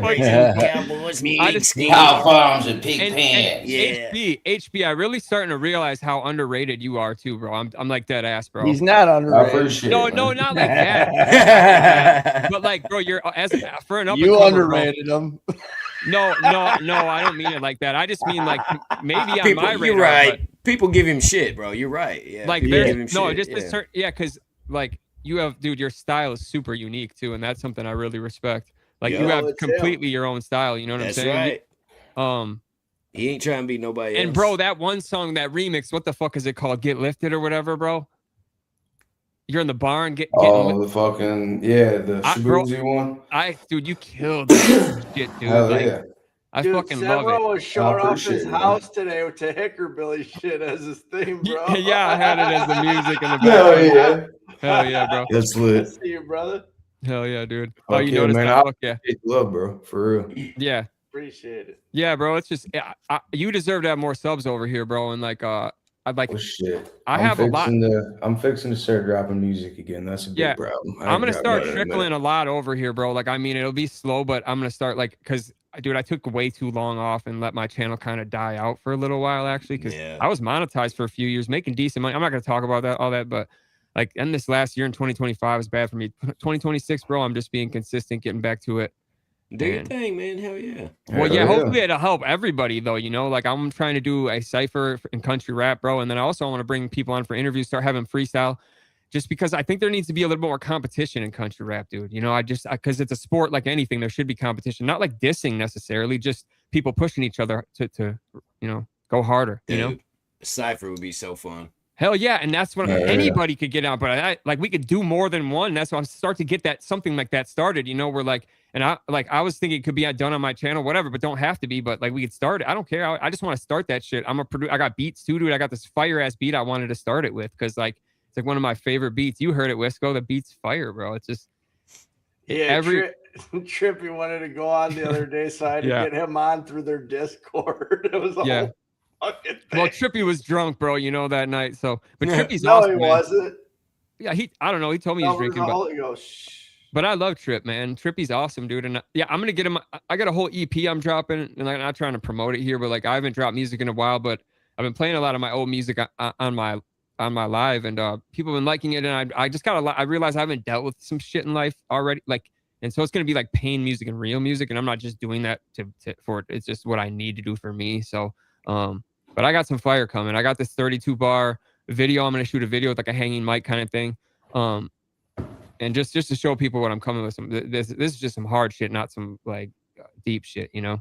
And then I'm gonna get Trippy, and I want to get a few more people to feature as well. So I want to get a few features, see what I can do. But because I have songs with Gangsta Boo from 3 6 Mafia, I have songs with song with Young Buck, song with JellyRoll and Lil Wyte. So those are I'm just proud of that. You know what I'm saying? Like it was they're all songs I'm proud to have. You know, I guess even though it didn't make me famous or anything, but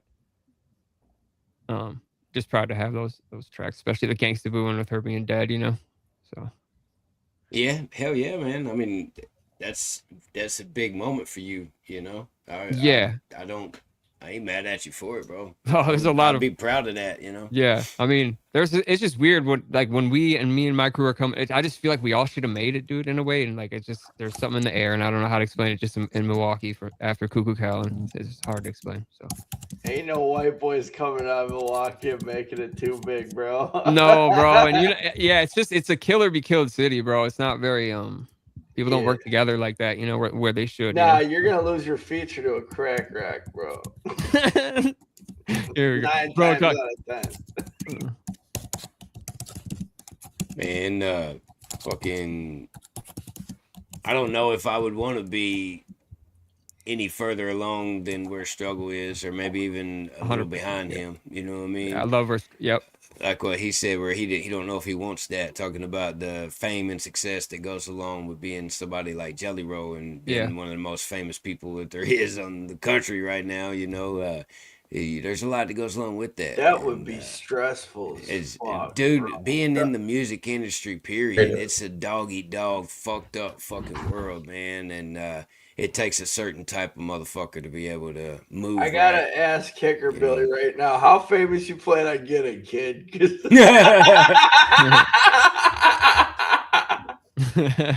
Enough to live comfortably, but not enough that people take pictures of me when I go to Walmart. There you go, man. You know what I mean? That middle ground in there, yeah. That's what he said. He said I can 100K a year. I'm good with that. You know he said I can go. That's what Struggle said. He's like, I want to still go grocery shopping. It's simple. Yeah. Kind of simple. You know, it's simple as that. You know what I'm saying? He's still doing his thing. He's still famous in my opinion, but it's like Tennessee famous is a different type of thing. You know, if you're Tennessee famous, bro, you can What's up, Lord? Make and not just Tennessee, but I'm just saying like that mainly there. You know, if you're good there, bro, you know, you can definitely make a living. So. I mean, Kid Rock done moved to Tennessee, kind of left a huge vacuum up here in Michigan. Hey, so you just said that fucking shit, and I was just in one of your tracks. You named all the legends in fucking from Michigan, bro, and it made me think. I'm like, damn, that's true, bro. Damn. Shit, there's a bunch more Kid too. Rock, Eminem, and Bob Seger. Yeah, but Bob Seger, I was like, no, bro, that shit just Dude, when you know something about makes me Meat laugh, Hammer, or like, dude, you got to get on Meat Hammer's level before you even Damn. step foot over. That's your transition period. You got to get my- on Meat Hammer. See if Aunt G. It's like Eminem, Bob Seger, and Kid Rock rolled into Hell one. yeah, That's bro. me, Hammer. Hell yeah, bro, I love that. The Bob Seger in there just made me laugh, and anything that makes Hell me laugh yeah. is fire. Yeah, that shit was dope. I'll never forget the first time I heard that shit. I did the From video Kid for Rock, that. Eminem, and Bob Seger. I'm Seger, like, yeah. fuck yeah, bro. That Hell shit's yeah. dope. Yeah. I got a video for Yeah. you somewhere for that HB. Yeah, she All was the fire. lyric video? Oh, yeah. Yeah. Hell yeah. Well, shit, let's see what else Struggle's got to say. Let's do it. The label, because what I've heard more than anything is, oh man, we'd love to sign you if we could just, you're a little rough around the edges, if we could just clean it up a little bit. It's like, no, I got to tell the story, the whole story. Rough, rugged, and raw. I got to give it to them because I owe them that.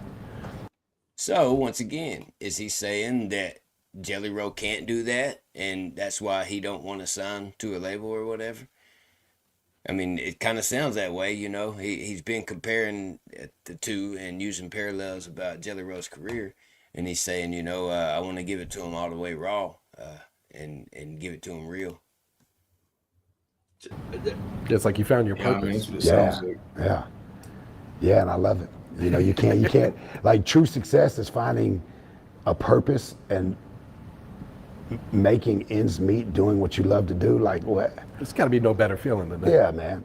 The music business is tough. You might have a hit one year and just crush, make a bunch of money. You might go a year or two without having a big hit and you're barely getting by. But it's those purposes and those moments and those messages from those fans that make all the sacrifice worth it. Because it's like, okay, I may not be, I could drive a Lambo, but I may not be just balling out of control like some of these other artists. I'm also raising 7 kids and take care of a lot of people, but I'm giving something, and what I receive is from the heart and in the soul, way more than just in the pocket. Again, this man speaking that fucking knowledge, y'all. Take notes. Good Lord. Damn it, man. Yeah. Definitely take notes. Yeah, that's some real ass shit. What he just said there, bro. That's straight knowledge. Good Lord. You know, he's like, look, man, I could get a Lambo, but I got 7 kids to take care of, and I want to set a better example than that, because what I receive is in my heart and soul that don't have monetary value on it. And he's talking about love. He's talking about the success that comes along with being a good father and seeing the love in your kids' eyes when they look up to you as a dad, and trying to be a good role model for them and give them a good life. And seeing them smile and be happy, bro. I mean, that's what he's talking about, you know? That there ain't no monetary value on that. Man. Respect struggle, bro. At any point, did you ever feel like giving up on music, even if it was way back when you were passing out CDs? So many times, man. You know, especially, you know, I was like the first one to mix country and rap. So when I started doing that, and everybody was like, bro, that's career suicide. You need a club song. You need this, you need that. And I just wanted to sing ballads. I just wanted to tell the pain and the story and the truth. And a lot of doors shut in my face. And, you know, then I'd get engulfed in the streets, and I'd feel like I was gonna go to prison or get killed any moment. And there was a lot of times where I felt like, man, I mean, the cops were hot on me because my music is popping a little bit, right? So then everybody in the city wants to say they're getting their work from me, even if they're not, right? Because my name's buzzing. Oh, you know, I get my stuff from Struggle. Did you imagine that shit, bro? You out there being a real big time dope boy, and motherfucking all these crackheads are like, yeah, Strugg's my plug. Bro. Yeah, because he's starting to get popular from his music. Yeah. And he's known in the streets for real, you know? Yeah, that's just what's going to happen, though, if you're a real street dude and then you get noticed. wild. Like, bro, it's going to happen that way, you know? Like, And all of a sudden, everybody like, yeah, I get my shit from Struggle, even if they don't, bro. but look at his face, though. Like, you could just tell he's really raw telling the truth, bro. Yeah. Like, Oh, yeah. His face right there is just kind of funny. I don't know, bro. I'm not. He's just like. He's yeah, just bro. like these motherfuckers, man. Yeah, they don't know. He's like, I was laying low, and these fucking crackheads are putting my name out Like, there. these crackheads, bro. Fucking For wild, real, bro. You know, it's like, so I was getting run hot just by being an artist and a dope boy at the same time. You know, it wasn't really no being too low key, but so there's many a times where I almost picked one or the other and ran with it, but I could never. I had one foot in the street, one foot in the studio, and I wanted to give up. And then, of course, when I went to prison, I'm looking like, man, I got a record taken off, but I'm gonna be gone 5-6 years, like out of sight, out of mind. You know, it's over. It's over for me. But the fans didn't let it be over. They wrote that whole prison sentence out with me. They were waiting on me, screaming when I got out the other side of that box. You damn right. I was Damn talking to him right. in prison, bro, like a pen pal.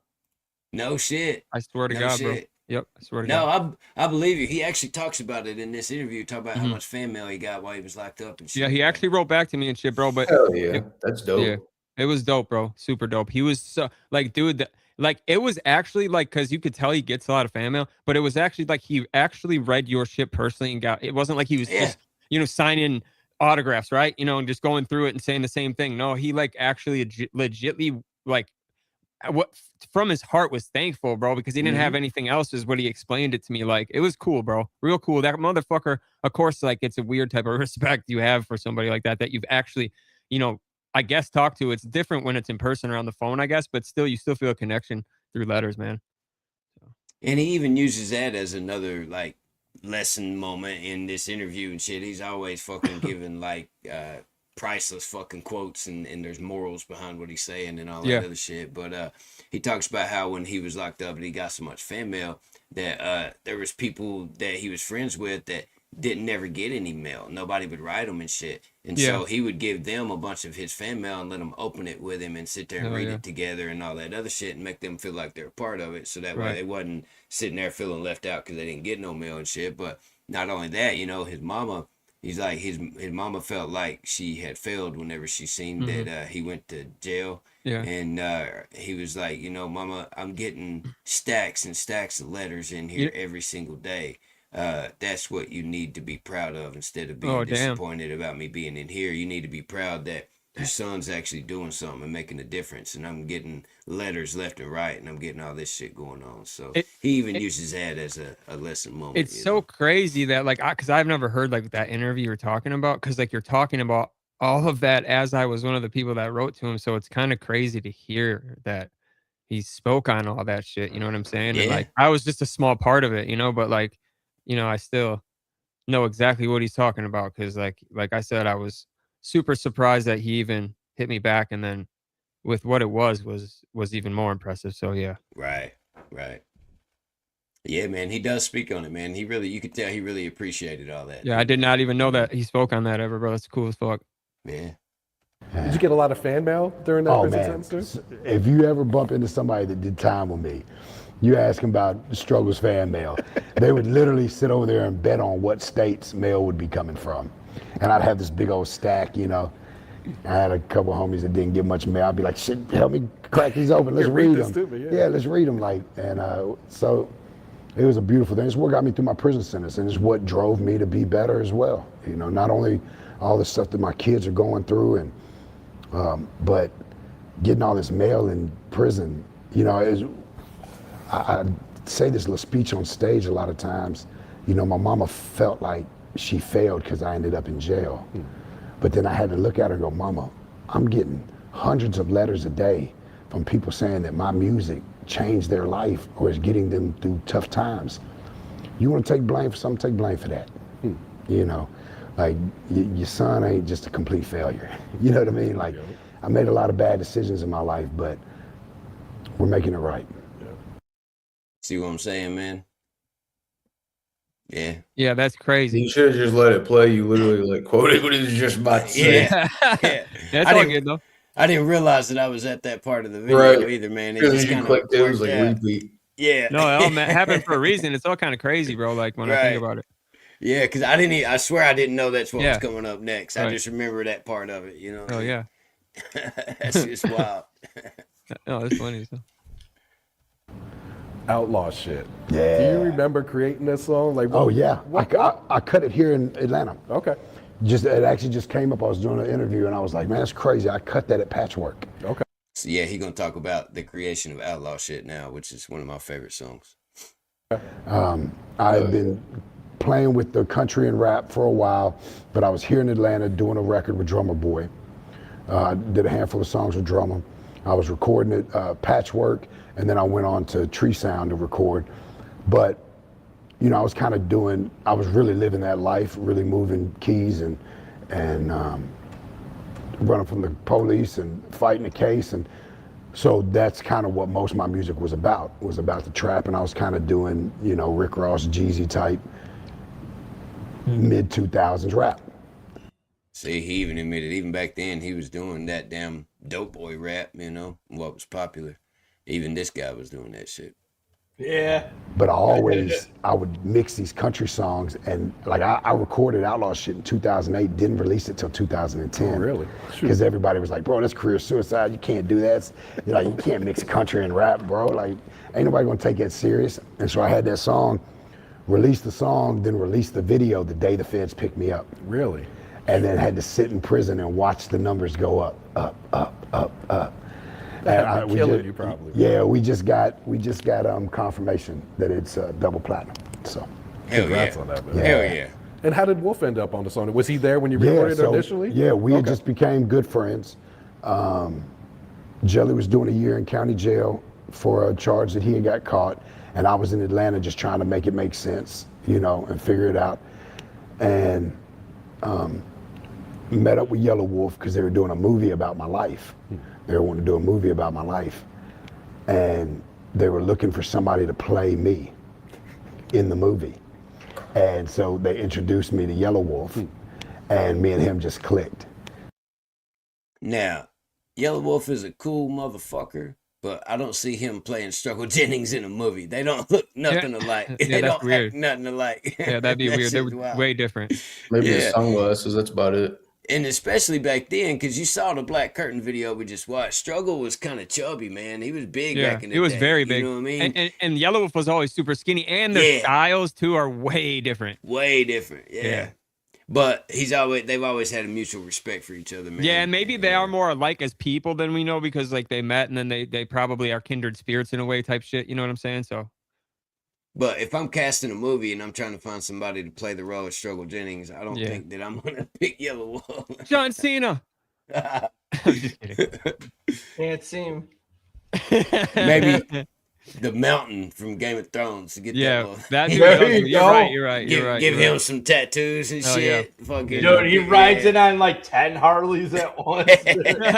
Bro, dude, there's this shit where what the fuck? There's this movie. I can't remember the name of dude. He rides like four of them, like in this chalet in front and back of him. It's Oh, is that from one the of them Mad Max movies? yes, Yeah, hell yeah, dude. yeah, That's what I yeah. couldn't think of. Yeah, Yeah, bro. that shit was fucking That's how I dope, see bro. Struggle riding it, dude. Man. Yeah, you should do that in a video fast. That'd be bro. badass. Hell yeah, bro. Remember California with Dr. Dre and Pocket? California, Yeah. And that was hot as fuck. They did it all Mad Max stuff. California. Yeah, that shit was fucking fire when I was little, bro. Holy Damn. shit. Yeah. Yeah, They even bro. had Roger Troutman in the video hanging out Hell- the side of it with oh, the damn hell little yeah. thing in his mouth where it makes him sound all fucking auto-tuned and shit. Yeah. California. Yeah. Yeah, I bro. forget what it's called, but Yeah, bro, it's that like a was little before thing you auto-tune. blow into. Yeah, Yeah. Bro, I know what you're talking about. Exactly what you're talking about. They had this mouthpiece thing they used to use. Yeah. Exactly. It's like a little tube. Look like a tube that goes to a fish tank or something. Looks like a little hookah, bro, or something. Yeah.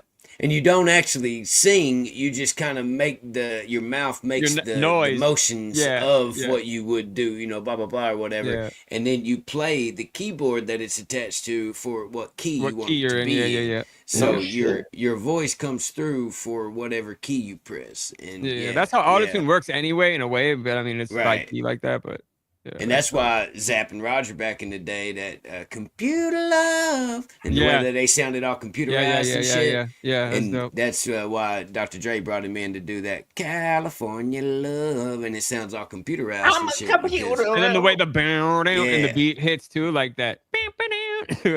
Big Shot said it's called a synthesizer. You might be right, Big Shot. Yeah. It might be called a synthesizer, Yeah. but either way, I think Back it sounds then- better than auto-tune, man. You know? I do too. Yeah, it doesn't have that sound. It We should depends. do no effects on an entire album, just with our Bro. mouths trying to do auto tune. MOL said it's called a talk box. He might be right too. I don't know. I don't know about the note. Hey, if you use like a DBX or somewhere, you could put EQ and compression on it beforehand. That's different. But Yeah. I don't know about no effects, bro. That shit would sound fucking whack. Yeah, absolutely. I gotta hit the hey, It'd gentlemen. be too dry, and I don't know. You getting Good out of night, here, brother? everybody. All Yeah. right, man. Thank you. I'll be Have a listening. good night, brother. I Let's appreciate go. you rocking with Have a us. good night. Appreciate you, brothers. Much love, bro. Much love. And so we became good friends. He was down here working, I was down here working, and he actually came into the studio that night. He had just got done with another session that he was doing, and was just coming to hang out. And I put the beat on. He was like, "Oh, bro, that's the one," because you know he always had that sense, and he was already playing around with mixing Southern rock and country elements into his rap, you know. So when he heard that record, he was Talking like, about "Man, Yellow let me get Wolf." on that one." You know, and I was like, all right, cool. We cut that at Patchwork, 2008. Yeah, I didn't release it till 2010, and you know, wonder if things would have been different if I would have dropped it then. But man, timing, you know, and just things happen how they happen, and I wouldn't take any of it back because it's been a crazy ride. Did you foresee that type of success for the record? No. Double platinum, by the way. That's pretty fucking successful. Congratulations to both of them gentlemen. Double yeah. platinum record. Outlaw shit. Damn. Because I love the record, and it was, but us as artists, normally the ones that we love fly right over their head. You know what I mean? It's like you can never pick your hits. The fans are going to pick them. No. You could pick my hits better than I can, for sure. But no, I knew that it was a special song, and I loved it. I could only hope that it would do what it did, and it did. It exceeded 100 times what I thought, man. I don't even know what the number is now. It's like 80 million on YouTube or something crazy. Like you said, just went double platinum. Yeah, double platinum. So definitely didn't foresee it doing that. And it really, it really created a whole genre because there were no country rappers. The closest that we had back then was the Nelly and Tim McGraw over and over again. You know what I mean? Like that's the closest. And no one would confuse Nelly as a country artist. Yeah. So that was like the closest that we had. But then by the time I was releasing it, here comes all these country rappers. And then when I come home from prison, it's a whole genre, which, they've always gave me my flowers and said I was one of the forefathers of that. So. And I'm sure that's important for you too, is to get that type of recognition. Yeah, no, I love that. I love getting my flowers. I love that. I love to see how much of an impact it's had. I hate it took so long, and I hate that now it's the labels are finally starting to see it, like with the Big X project and stuff, bringing all those country artists in on the Big X album.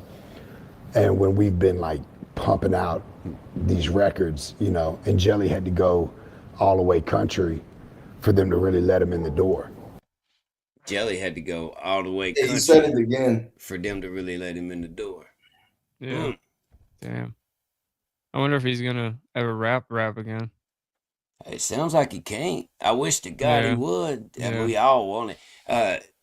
Chad Arms slipped up on one of his videos that he did back when he was first getting his channel going again. It was like 4 years ago. Yeah. He was talking about how JellyRoll did a rap album with T Stoner.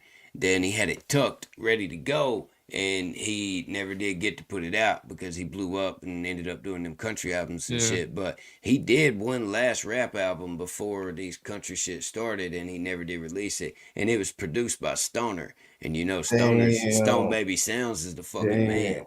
Yeah, Stone produced the whole album, man, and JellyRoll did a whole rap album that we never got to hear, bro. That sucks, man. Yeah. That would, that's badass in private, like, all right, guys, nobody's got a camera, right? All right, fucking just starts freestyling. Oh, I bet he does. Yeah, you damn right. That would suck, dude. I'd be pissed.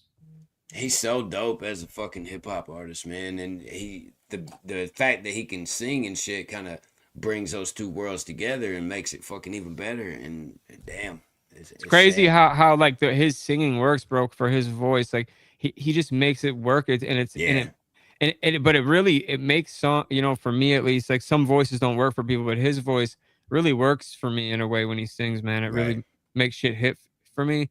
And there's something about it as well. Just knowing you to work harder, I think, to be a better singer than most other people. That's just how I don't know that for sure, but I think that, Well, I have my own opinions about the song Save Me, because saying I'm a lost cause and shit like that, and basically there's no hope for me, and don't waste your time on me and shit like that. Like, I don't necessarily agree with putting that message out there to young people. I think that's like suicidal shit. Empowering people instead of talking, shit like that. But as far as the vocal performance, the vocal performance was top notch, man. And JellyRoll ain't the best singer, but that is a badass. But the thing about JellyRoll, he knows how to use his fucking voice, and I feel like he helped struggle as well with that a lot. I feel like he's the one who taught. Like, I don't know, they just know how to use their voice. Even Eminem, and I think even Eminem, when he sings, kind of is corny, but he knows how to sing in his voice. Right. NF, same kind of thing. NF's whole new album, he was singing like a bunch of it, and it's very different. But he finds his own way to sound good, and that's what to me. Who else is like that? Who? Hitman from Outlaw Nation. Your boy Dirty. Your boy Dirty's gotten better, dude. Can rap and sing. But dude, for me, your boy Dirty should be like a top in the millions in his subs, in my opinion. That guy is so fucking talented, dude. Like even his voice isn't the best. He's growing. Like his older song, it has like 8 million views on it. He's a couple songs with millions of views and shit, but they're a little older, 5 years ago. But since those songs, my favorite songs of him now, he's like, his voice is way better, and he's still not the best singer, but his voice just works too for me, bro. I don't know what it is. He's like, some of the shit he said, it's like, I'm like, damn, he said that on a track to everybody. Like, like, bro, like that, I'm sorry for being me song. Like, that's some deep ass shit to say, like to everybody in the world, bro, and he doesn't do it in a way where it's like JellyRoll kind of like he still gives it hope. But like, dude, he's like telling the people he loves he's sorry for being himself, you know? Right. And that's like, to me, I'm just saying when somebody's able to do that. Let's all be depressed now. No, yeah, like no, it's not every song though. Like, you know what I'm saying? Cry with me. I think he does good with switching his styles and shit. I You know? want everyone to feel lonely and empty. Shit's crazy, bro. That's why they were all bitching that one day. I was like, it's some depression music. Yeah. And I even said like some of Mercury's music is like that. I fucking love Mercury's music. Yeah, that's the There's some NF songs too. that I'm just like, Well, nah, and that's cool. Like that's a thing for people, but like, yeah, I'm just like, damn, dude. Unless I'm fucking already sad, which is rare. Yeah, then I'm not trying to listen to that because I'm just gonna fucking be like, see, God damn, dude, fucking now I don't even know why I'm fucking depressed listening to this shit, but yeah. Well, people for call me, me like, crazy, man, but I swear to God, I healed my own depression. I cured my own depression. I've done that it's before. a mindset, bro. It's all about your mindset. Yeah, yeah. Once you're into the depression, gotta bro, you gotta retrain change your brain to find mindset. positive and everything. When I was younger, dude, I suffered from depression a lot, dude. Yeah. And I realized when I got older that I was doing it to myself a lot of Yeah. times, just digging into these negative thoughts and digging into that shit and digging into a deeper hole instead of I woke up in a bad mood, I'm having a bad day today, I'm gonna get out the house and go do something and get my mind off of things and change my mindset. You know what I mean? Like, go get some sunlight and put your bare feet on the grass. I just realized, I just realized I have some shit from my childhood and just growing up and before having kids and like that I didn't deal with, right, dude? And I just think I need to deal with it that way. And that's the only reason I'm gonna do it for me. But it's not gonna be like just song after song. I'm trying to put out bangers for the most part. But there's gonna be a couple songs on there that are like that, and they're not for the people that get sad to play or like or not. They're for me to just once I get that out and put it out, I feel a lot better. So. Well, there's a difference between having a song that's from the heart that has got some real fucking lyrics and it ain't just some happy that it party will. song, Trust me, bro. I'm not coming playing. Putting out a song that promotes depression. Now that's something different. Or putting out a whole fucking album of songs that are all like, oh my God, my life's so horrible. Yeah. I'm broken. You can't fix me. I'm fucking a lost cause. A ballad for broken souls. Like, how about, a not like that's not what I mean at all. I guess more anger is gonna come out. And it ain't for I mean, but being real, people can relate to that. Yeah, I'm just gonna tell stories, bro. I'm just gonna tell my story, bro, a little bit. You know what I've been no, I through. know there's a pocket for it, and like I fucking at one point in my life, I liked that kind of shit. Yeah. Right. But now, I'm Well, just now I hear kind of shit. I'm just like, damn, fuck this. Like I know, you know what I mean. Like I'm very music oriented though, so like the wrong song can fuck up my mood, and it sucks. Yeah. It really fucking sucks. Someday when I'm on here, I want you to play. I'm irritated as fuck for no reason. I just got this one song that's dope as fuck that I forgot about. Me and my guy made a few years ago, and like I found it live the other day, and I was freaking out. It's just fire as fuck, but. Yeah, JellyRoll used to do it right though. Those therapeutic music series and all that shit back in the day. Those mixtapes he used to put out with High Roller and shit. Fucking, he did it right, bro. He would be real and talk about real shit. He just fucked up and got himself tied out. That's right. He I think went the to ability's still there. It's just harnessed. When I wish that they would have listened to us 10 years ago. Yeah, what, 15 years ago? Yeah, right? 15, 20 years ago. Yeah, really. Because Outlaw shit now is 18 years old this year. Crazy, man. Yeah, still timeless, baby. You still enjoy performing it too? Oh, I love it. I love it. Yeah, it is not my Miss New Booty. I'm not mad about that when they ask me to perform it. I love it. It's and to watch the crowd, And then I normally end my set with that song, and then I give my about 3 to 4 minute testimony, and just leave everybody in that room with, regardless what you're going through right now, man, you got this. Like, this is XYZ, man. This is all the stuff that I went through, and I made it, and I ain't no better than you. I just didn't give up, and I give them a handful of little gems, little words of advice and encouragement to take home with them. And we get off the stage. So I still end my show with it, and I love that. It's a special moment in my show for sure. Now, a lot of artists. So, yeah, man, Outlaw shit. He said, that's not my Miss New Booty. Fucking Bubba Sparks said that he hates having to perform Miss New Booty whenever he does concerts and shit. But if he don't, the crowd gets upset because it's his most popular song. It's People like hear Lil blah, Wyte blah, with blah. Oxycontin. Yeah. Exactly. Yeah. But Struggle, he said he don't give a fuck to perform outlaw shit, man. He loves that shit. And he kind of ends his shows with it and gives them a little motivational testimony at the end, you know. He don't want to get them drunk and send them out wild and crazy, you know. He give them a little inspiration to be a better dad or a better man or a better human or whatever, you know. And it's what he's all That's about dope, in man. his live shows and shit. That's pretty fucking cool. Yeah, I don't know how anybody can talk shit about this dude for real. Nah, Yeah, he's for real. straight up, bro. Straight up, man. This is exactly who some people want to be. And I ain't saying no names. You picking up what I'm throwing Yeah, down. for But sure. there's people Yeah. out there that fake the funk, and he lives that shit, you know. Too many snakes, bro, and they're good at like Well, the hiding people in that plain actually sight. live that kind of shit tend to play it down, like, you know what I mean? Some of it they don't talk about it, like when they do talk about it, they like, you know what I mean? The people who haven't will fucking hype themselves up and hype the Talk story too much, up. yeah. Yeah. Yeah, like it's the biggest shit in the world. Like, Yeah, I agree. yeah, I mean, look at how he talked about shooting the video in the county jail. He like laughed a little bit, was like, "Yeah, that was pretty cool. Like, we Yeah. snuck the camera crew in here, blah blah blah," and then moved on from it. There's other people that would sit there and fucking talk about Brag, What if yeah. you can create your for own fucking website 2 by hours. saying, Same with this is what I same want? with the letters With in prison, Wix, bro. The you way he can. broke that down was like real humble too. Like people could have bragged on that all, you know. What I'm saying? I know Right. what you're right about what you're saying. So I'm just agreeing, you know. Shit, let's play outlaw shit. Yeah, hell yeah. There's Now just that he ways talked to about it, I know, wanna dude. hear it. Like, you know, as long as if you're a super real motherfucker, you can tell with people for the most part. You know what I'm saying? Right.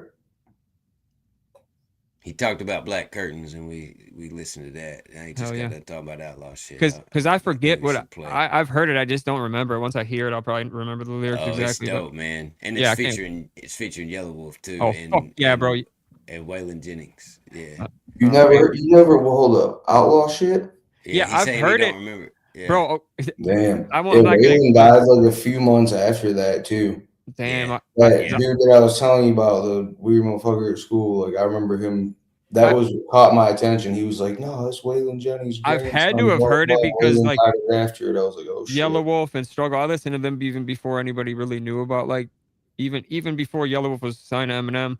I Like was I knew first one listening to Yellow Wolf. Nobody knew who. I'm just kidding. and like same with the Jelly and shit too. Like I knew him way before like was one of the first people in Wisconsin to like I started showing people him one of the, How do you know? Did you take a poll? What do you mean?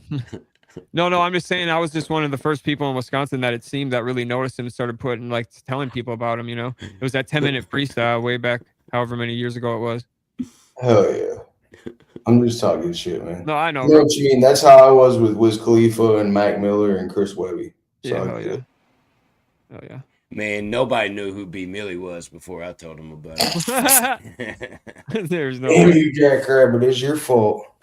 Now he thinks he's fucking relevant. I did that with Fagburn, man. We both owe, an apology.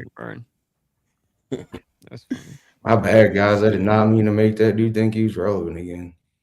Yeah, I'm trying to avoid that. We talking about struggle. Out of respect for him, I'm not gonna talk drama. This episode's still gonna be good shit. It's supposed to be good shit. That's not. Yeah. No, those are just jokes. You know what I mean? Yeah, it is. That's It all the is. news are. To be honest, he'd probably say fuck B Millie too. He knows who that motherfucker is. But anyway, outlaw shit. You started it, motherfucker.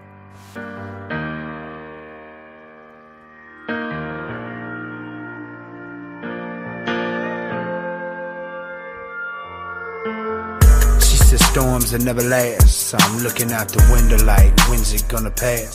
I need some cash. I did the math, it keeps sending in subtraction. Is it fate or just the laws of attraction? I'll never know. Pause traction, fast lane cocaine dealer, trying to ease this pain with these painkillers. I don't want my soul to be stained to obtain my wealth. I couldn't learn from his mistakes, I had to make them myself. And I ain't never been scared, but reality is frightening. My 3-year-old daughter's name came from my indictment, like a VH1 story with a hard ending. Shit, I'm serving a life sentence, and I still got a charge pending. Seems like everywhere I go now they watching. Hiding this pain in my eyes behind Versace's. Can't sleep, I'm too busy chasing dreams. And the feds send a posse down like I ain't never seen yet. Don't you think this outlaw shit gotten out of hand? What started out to be a joke? They don't understand.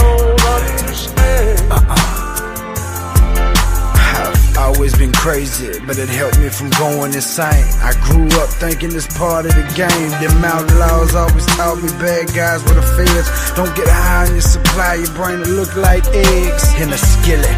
Yeah, can you feel it? Forget it. Hey, this baby crack air, that's how I'ma get it. Fresh up out of jail, new plan, new man, but I can't seem to change who I am. I'm a hustler. I've been running for so long from them boys. I can't go to sleep without the noise. Television's on, 40 by my head, laying on the couch while my shoulders in the bed. If I stay awake to 5, I'll probably sell another ounce. Shoes tied tight just in case I gotta bounce. Here they ties, hit the gravel, how they know I'm back at it? Little girl looking daddy while you in the attic. I'm mad. Don't you think this outlaw shit gotten out of hand? What started out to be a joke? All don't understand. Nah, but it's a beautiful view.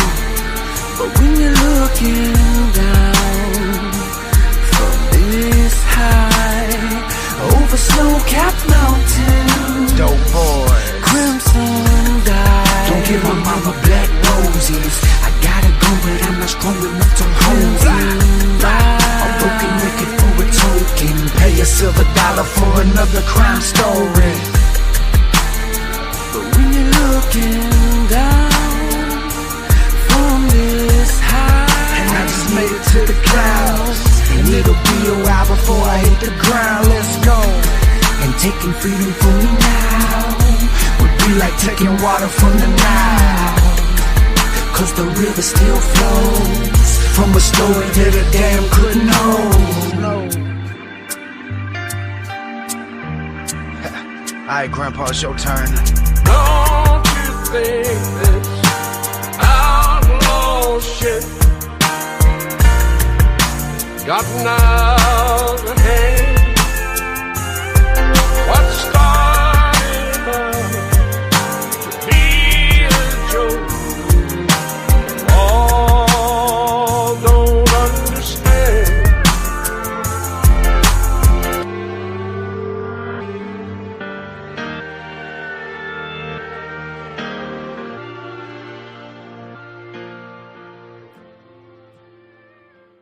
Damn. You recognize that song now? 100%. Yeah, I knew every line. Yeah, that's just. Yeah, that's that classic shit right there, man. I figured you'd heard it before. Yeah, bro. It's I didn't want to say it online, but yeah, since I fell on my head and started having seizures years ago, and this medicine I'm on fucks with my memory. So yeah, it sounds fucked up, and it is, but that's why. Hell yeah. Well, shit, Jackrabbit, I'm probably gonna hop off here, man. All right, brother. I gotta fucking work in the morning. Chat. Much love, y'all. Summer, appreciate you popping in, man. Oh yeah, bro. Y'all have a good one. See you, brother. You gonna stay, Jackrabbit? Yeah, I'm gonna hang out for a little bit. I'll hang out for 30 minutes or so. All right, I'll chill with you for a little bit. All right, I'll probably at least finish this video. It's almost over anyway. Cool. Yeah, as long as you don't care, yeah, bro. Yeah, I'm cool with it. I'm cool with it. Talk about some of that old school JellyRoll. I'm gonna hit him with one of them old school joints. Fuck You know, yeah. it comes a moment of truth where everybody else seems to be talking about something that directly affects you or is about you, but you don't never get to speak on it. So nobody ever really knows how you feel. No more. Normally, I don't speak on these things, and normally, I just stay in my zone. lately the gossip that's going on, I'm having trouble trying to leave it alone. Let's let the truth be told. This is a one-night event only, ladies and gentlemen. I hope you get good seats. I hope you enjoy your evening. Welcome to the Jason D Force. They asking me about Brabo and Stack in these interviews, but me and Brabo go way back to middle school. He's also the reason me and Stack ended up cool. The truth is, I can't say that it isn't true, but Stack's done a lot for me that no one knows. I'm talking lots of clothes, hundreds after shows. And me and Brabo, man, we grew up together. We even sat in the office and got handcuffed together. Remember that? But me and Stack was also 10 deep. But honestly, I can't support the Eminem beats. I just pray that they don't make me choose between the two, cause you know what I'ma do. It's Antioch Zone. Normally, I don't speak on these things, and normally, I just stay in my zone. But lately, the gossip that's going on, I'm having trouble trying to leave it alone. Let's let the truth be told. Let's let the truth be told. Let's let the truth be told. Let's let the truth be told. Let's let the truth be told. The beef I had with Trey was really a mistake. I wish that I could take the shit back from spring break, because I love dude and almost lost my deal cousin with Lil Wyte, and I'm all trying to fight out there in public with the dude that I grew up with and hit the mall. We used to kick it all the time, man. You was my dog. On to the next subject. Lil Nicky, I'm proud of you. Might not believe it, but I swear I got some love for you. We had keep doing you. You've been doing good shit. And doing good is staying out of all the bullshit. And people asking me, do I regret the lips? I don't regret the shit. I just miss the kiss. Normally, I don't speak on these things, and normally, I just stay in my zone. But lately, the gossip that's going on, I'm having trouble trying to leave it alone. Let's let the truth be told.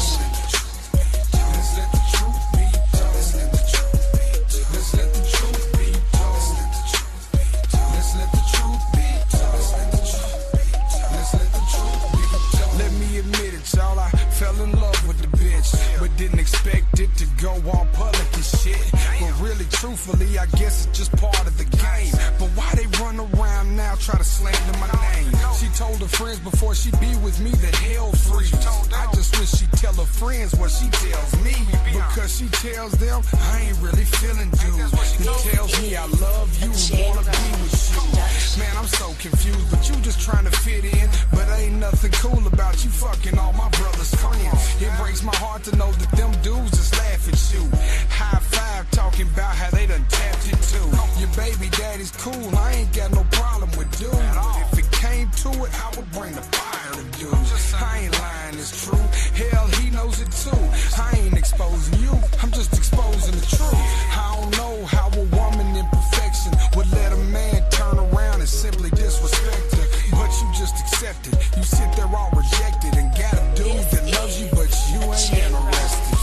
But in the end, I guess it just burns, cause in the end, we live and we learn. This is the truth. Normally, I don't speak on these things, and normally, I just stay in my zone. But lately, the gossip that's going on, I'm having trouble trying to leave it alone. Let's let the truth be told. Let's let the truth be told. Let's let the truth be told.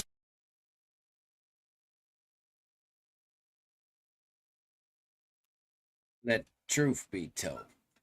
Damn it. That's that old JellyRoll shit. My little tracker with 4 switches and 15x7 reverse wires. Hell yeah. Bro, that song Glitter is fire by him too. Yeah, Glitter's dope. Oh, Hell yeah. Glitter was one of my favorites, man. There's a badass video too. Where Yeah, he it had does. that sad clown face Yeah. and shit. Bro. There's a lot of those songs with him and Struggle with Videos around that same exact time. They're fucking awesome. Yeah, Money, Sex, Drugs was a Yeah. good one, man. Yeah, there's an Dearly Departed, bro, was fire. Falling to Fall blew up, of course, but I always like Glitter a little bit more than I like Falling to Glitter a little Fall. better too. Yeah. Hell yeah. That time was amazing, bro, for JellyRoll music and Struggle too. all 4 of the Waylon and Willie series was dope as fuck, man. I Fuck wish yeah. to God they would do more of them, man. Oh yeah, me too. That would be the biggest favor he could do for Struggle is do a rap album with him Yeah, right now, as and big as he is right now. it would be dude. big for the niche, bro. Like for real, and that they're always like low key fire together. So Yeah. Fuck that Big X the Plug project, bro. Could oh you yeah, imagine a Jelly and Struggle, Waylon and Willie 5? Good no, lord, I bro. couldn't not in this stage. I could, but like yeah, I just don't think it'll happen. But I wish it would. Oh man, it would be huge. I'm Yeah. with you. I don't think it'd happen, but good lord, dude, that would be awesome. I That'd don't be know awesome. why, because exactly we both know why it should happen, and because it would go crazy. I don't know why it wouldn't. I just don't think it will. You know. I think it's important to stay grounded and remember where you came from and what got you where you're at. Big Of fact. course, he's got huge fucking success. Nothing And against obligations that. to that success now. You know what I'm Yeah. saying? But See, I hate when people hate too hard. It's hard, bro. You don't always take that route, but I mean, you can't hate somebody for making generational wealth for their family. You know? exactly, yeah. But it would be admirable and it would be a It would. huge Yeah. fucking hell yeah for him to be like, you know what, I'm gonna reward all Here's my one's for the day one fans. fans and Yeah, I'm gonna yeah. fucking give them what they want with that. Yeah, Because to the real everybody fans. wants it, bro. Hell yeah. Even the new people that didn't know JellyRoll until he became huge and famous, they go back Yeah. and listen to his rap shit and they're like, damn, we want to hear more of this. You know Bro, what I mean? even on his song with me, he literally said that the way I blow money, there should be a fan on me. So cold a figure skater might stand on me. Like, bro, Right. that's bars, bro. You know what I'm saying? Like that shit is just that's a JellyRoll bar though. Like those old dude, he was just full of shit like that. And it's just like, I don't know, man. Yeah. He I love him as a rapper. You know what? Carl's got a good point. He said, anyone know how long he signed a contract for? I'm sure it's Yeah. a album deal for so many albums and shit. And then he's signed And other deals too, though, I think. probably. Yeah. And he's got fucking deals. What do they call it? Whenever you are representing a brand and Yeah. shit. You have to act a Fucking- certain way and shit. Yeah. But he's got deals with, he's doing commercials and all Yep. that other shit. So he's Yeah, an he's probably got a ambassador for lot of certain brand deals. brands and shit. Yeah, brand deals, yep. So I mean, it is what it is when it comes to that. But Yeah. it would be cool as shit if he fulfilled his contract with the label and then Yep. went back independent. I and think he started would, doing though. the I Jelly think he shit, might. You know what Yeah. I mean? That would Yeah. be dope. Hell yeah. But who knows? He might be too old to even give a fuck then. You know? Who Yeah. knows, man? But it would be nice. But yeah, this is the fucking the JellyRoll. I remember right here, man. The Jelly and Worm show. You ever seen this? Yeah, yeah. Yep, I remember this shit. These are for and guys. Ain't Worm. that man? He ain't had a haircut and shave in 3 weeks. He look how he feel and feel how he look. Look how I feel. That's the business. This is a day in the life of Jelly and Worm at the same time. It's Monday, July 13th. I woke up this morning, I went and pissed in my cup. No, I didn't piss back. But I went and did community service at 7 o'clock this morning. I cleaned the toilets at the justice center. Oh my God. And I won. At 8:30, I went to see my new PO. Hi, miss. I'm not gonna say your name this time. Last time I said PO name, I got a lot of trouble. And then I had to go to drug class from 10 to 11. Came back to see the Worm House playing NCAA 2005. That's how out of day we are. We're still playing the 05. That's how we're living our life these days. Now I'm going down here For PS2. to put my ding dong head in this cup for these song beaches. Now I'm taking Worm to go see his PO. Chad Orange is eating Sour Patches while recording. The biggest bag in America. This is. I'm trying to get a plug on Sour Patch. So if y'all are looking for some kind of hip hop, act as a plug, come on, sponsor. We need it. We will wear Sour Patch across our butt cheeks. Not Condom Depot, but we will wear Sour Patch. I'm like you, bro. I remember these days, man. I remember Yep. when this shit came out. I watched this Bro. shit. It's the exact shit. Yeah. And Chad Arms was the one that had the foresight to pull out a camera and record all this shit, man. Thank God he did. You know So what? smart. Yeah. Thank God he did. The 10-minute freestyle, didn't he record that? He did. That There's shit- actually 2 of them, bro. Most people Really? don't know that, but there's 2 different 10 Oh, I minute could tell it freestyles. was it from the same freestyle though? Or no?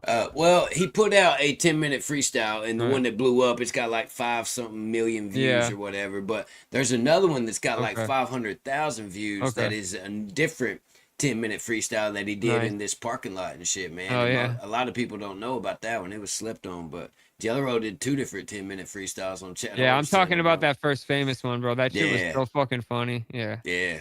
That's where if my PO asked, I hang drywall. Yeah, well, and when he's Yeah. like, he's talking about the trunk, he's like, your hoe can go there, and then he's like, then there's snow there. And like, I forget the words in between and shit, but I just remember those couple lines, bro. He's like, Did you know that was recorded at Smo's house?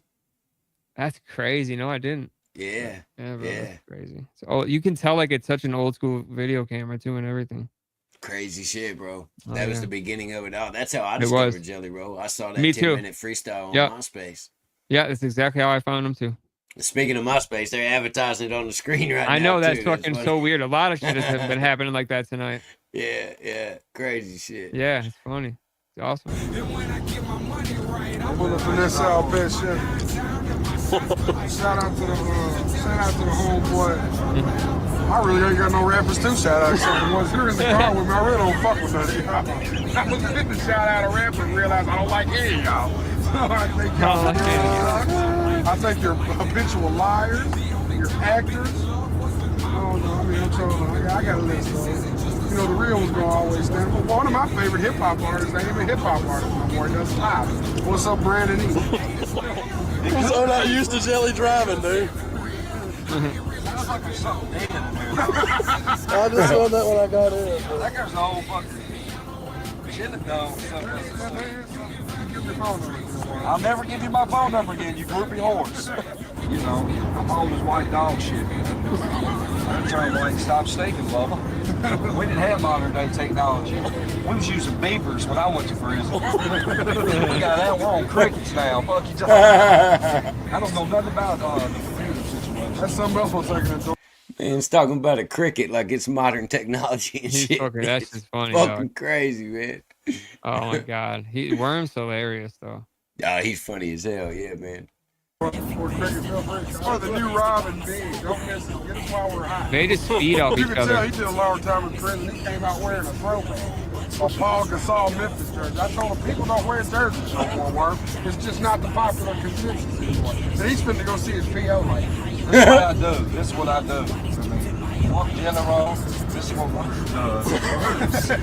Days off. Y'all pray for Worm, man. Pray for Worm.com. Prayforworm.com. Pray for Worm.com. Pray for Worm. Ladies and boys. Boys that are ladies. Whatever you soul bitches are. I might not make it out here today. It's 50-50 chance every time. What happened to Worm?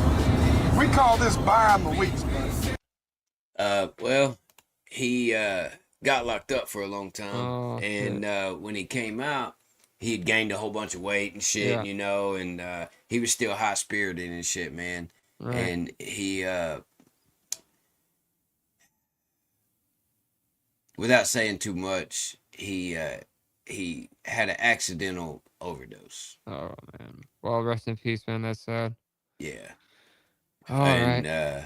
yeah, there's a lot of shit behind that, but just another one gone too soon, man. I It's a kind of bad- figured bad because like I situation. just haven't heard or seen from him, and I knew I would have, but I didn't know how it happened. So yeah, rest in peace, brother. God bless.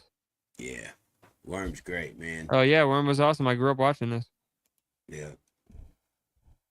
Community correction is what I call buying the week. If you walk out, you have bought another week. But you know, you got to do it by like, you know, you got a man that works all the time. You can't just call him to do no more work.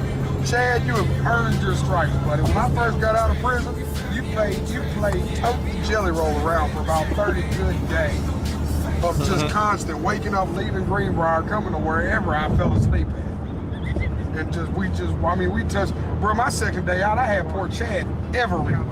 Yeah. Just to the point, he just turned into the electronical system. He picked me up from over here at this hotel, the Night's Inn in downtown Nashville, and it was bing left, bing right, park here, be back in 10 minutes. Bing left, bing right, park here, be back in 20 minutes. There's our fine Bing projects left. over there, everybody.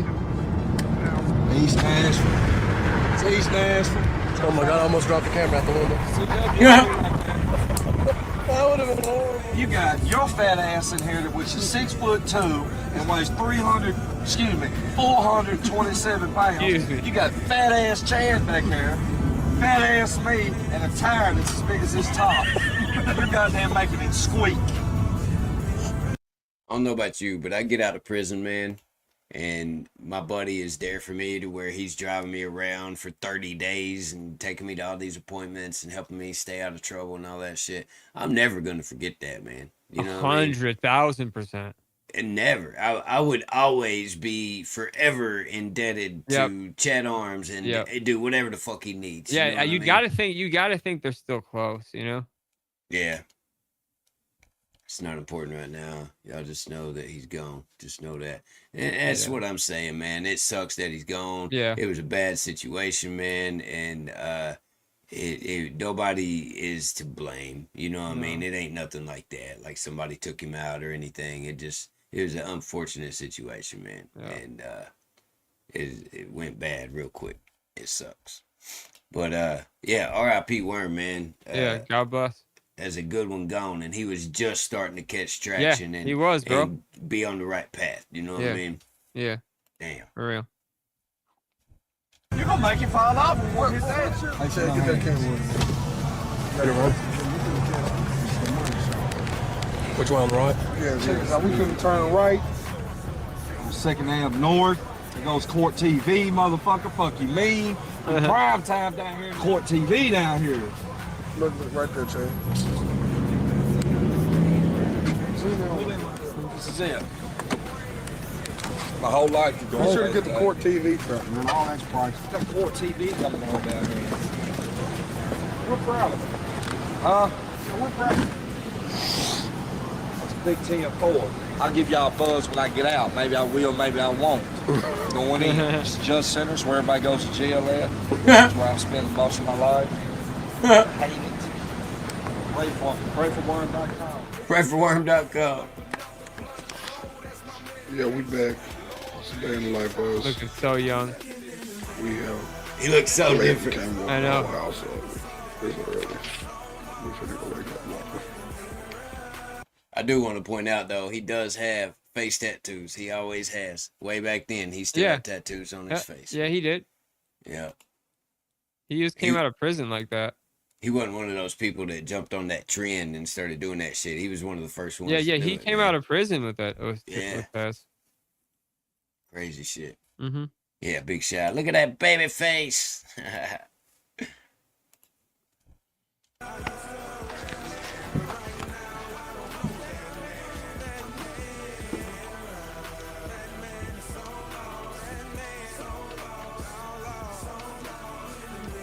Good morning, young worm. Why you always doing it, man?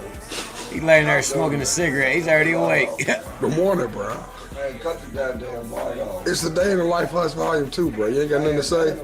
Look at that house phone right there on the damn nightstand. yeah. Look at that shit, bro. Old school. Fucking house phone, dog. That's fucking funny. I love it, dude. I ain't seen that shit in forever. Yeah, I missed that shit. That's the one with the big ass numbers for the old people. You see how big the buttons The are? spinning one. Or is it a spinning one? No, it's got the big ass buttons. Yeah, yeah, You see it right there? Yeah, it's the white one. Yeah, I see it. Yeah, it's 1, 2, 3, 4, 5, 6, 7, 8, 9, and then the star and the pound That's and the funny. 0 at the bottom. But the buttons take up half of the damn phone, bro. They're huge. Yeah. I remember them because them old people would get them so they could see the buttons because they were blind and shit. Shit's wild. So, Worm got one of them phones for old people. I like your ass. You always cut that goddamn. You're just like Danielle, dude. I hate that fucking shit, man. Bro, just say something for the day in the life volume 2, man. Man, fuck y'all, man. Fuck y'all, man. Finna show y'all how me and Worm are living. We still eat like we locked up together. Ramen noodle soups. Y'all got a brand I ain't never even seen. That's the chili flavor. Get Pan over here. Pan over here, Joe. Look at him. What? Oh, yeah, this priceless for you two right here, He don't give a damn. I thought that Added boy the was fuck dead down. to death. Yeah. Ugly as a motherfucker too. No, look, we still live like we locked up. We got the Raymond News. Fuck America. That's what I look like. Why you look like a big, fat, repulsive piece of shit. That's my goddamn mind. We love Worm you, across Worm. his back. I tell you, you said. Nah, it says Womack. It's his Oh, I thought last it was name. Worm. Yeah, Okay. it's Jimmy Womack. It's his name. His last name was Womack. Okay, got you. Goddamn slapping the rooster. I wake up, got text messages on my phone, goddamn 6:20 a.m. Chad on was talking about, man, what's up, man? What's up, Bubba? Look at Chatty Bobby. He looked young, Young as shit too, Chatty man. Bob, dude. That's what he looked like when I met him back in the day, That's man. He fucking always wore crazy. these big, loud ass colors. I remember he had this like yellow or something. He's wearing a fucking, green shirt, yeah. jumpsuit on and shit when we was performing, and he kept moving his hand like he was like whipping up fucking dope or some shit when he was on the stage performing. That's It's like funny. he had a habit of doing that. He couldn't help That's so funny. it. Yeah. But he was a performer, man. He had a good stage presence, and he Yeah. had some good mixtapes back in the day too. That Fat Boy swag and shit. Yeah, that he's used got to do. he's got swag. Yeah, he had the Fat Boy Swag series and Oh, yeah? shit. Yeah, Fat Boy Swag Volume 1 and Volume 2 and Volume 3 and all that shit. He used to always do a lot of performances at the Rutledge, and that's how I met him as well. We went and did a show at the Rutledge with him and Worm. JellyRoll wasn't there, but Johnny Cashville came through, a few other people. It was a good Nice. night. Chad got a check. He does this every day. We're going in here to Jelly's room.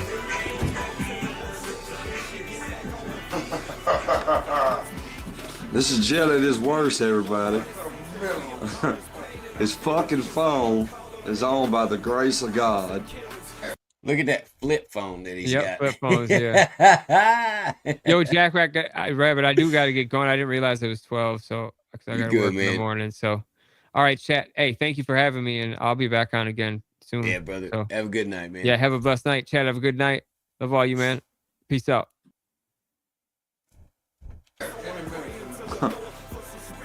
This is how he lives his life now. Staring right here at this. That's all he does. He's done counted them spots. That's how we thugging it out south, man. Each and every day, man. That's how we thug it out south, man. That right there, my friends, remember you heard it first right here? Down. The strangest feeling. Mayday, mayday. Mayday, Mac in the spread. Mayday, mayday. Can somebody help him? He got a little piece of his belly hanging out right there. That's how he's living, man. Look how he is. All the way down to his socks. It's awful. It's horrible. I don't even want to think about it. It's a terrible thing, ain't He it? said, I don't even want to think about it, man. I'm thinking about how I'm getting called out on YouTube just finna kill myself. I mean, just look at my room. Whoa, look at the lamp. This right here, this is a float. This is my baby mama's float. She hates it when I call her that, but hey. And the sad part is, this ain't even my room. This is my room at Worm's house. Yeah. This is what he's created for me in my misery. Because when it gets real bad, I end up over here. That's where I'm just marinating now, right about now. Yeah, he's not my friend until he needs somewhere to sleep. He's my bestest friend ever. He buys me 99-cent hamburgers, tells me he loves me. But as soon as another opportunity comes open, I'm gonna hear from him for 3 weeks. He won't even answer his phone. And that opportunity should be a lady. Ladies, I'm He's fat and he's single. He's fat and single. I'm single. Somebody out there likes little fat kids, man. One of you hoes out there love little fat kids. He's a rap star, man. It's fucking JellyRoll, man. Jelly Belly DeFord, man. He's a rap Holla at star. him, man, aka the Fat Man. Jelly Belly DeFord. It's ugly. Please. Oh, mayday, Mac in the stress. Mac in the If you're a stress. barber out there and you feel like giving a free haircut, call me too. Because until then, I'm not cutting or shaving. They told me at church last night I need to cut my hair. That was awful when your Sunday school teacher told you to cut your hair. So we are accepting donation for Jelly's haircut, man. You can find this, man. You can go to my MySpace, man, The Real Worm. JellyRoll freestyle. Gmail.com, man. Catch my MySpace while it's still up. Prayforworm.com coming soon. Mayday, mayday. Real Hooge is down, man. That's how we do it out south, man. Every day, man. This is it, man. Throw my doorknob on the way out. Them boys is fucking wild, man. That shit cracks me up.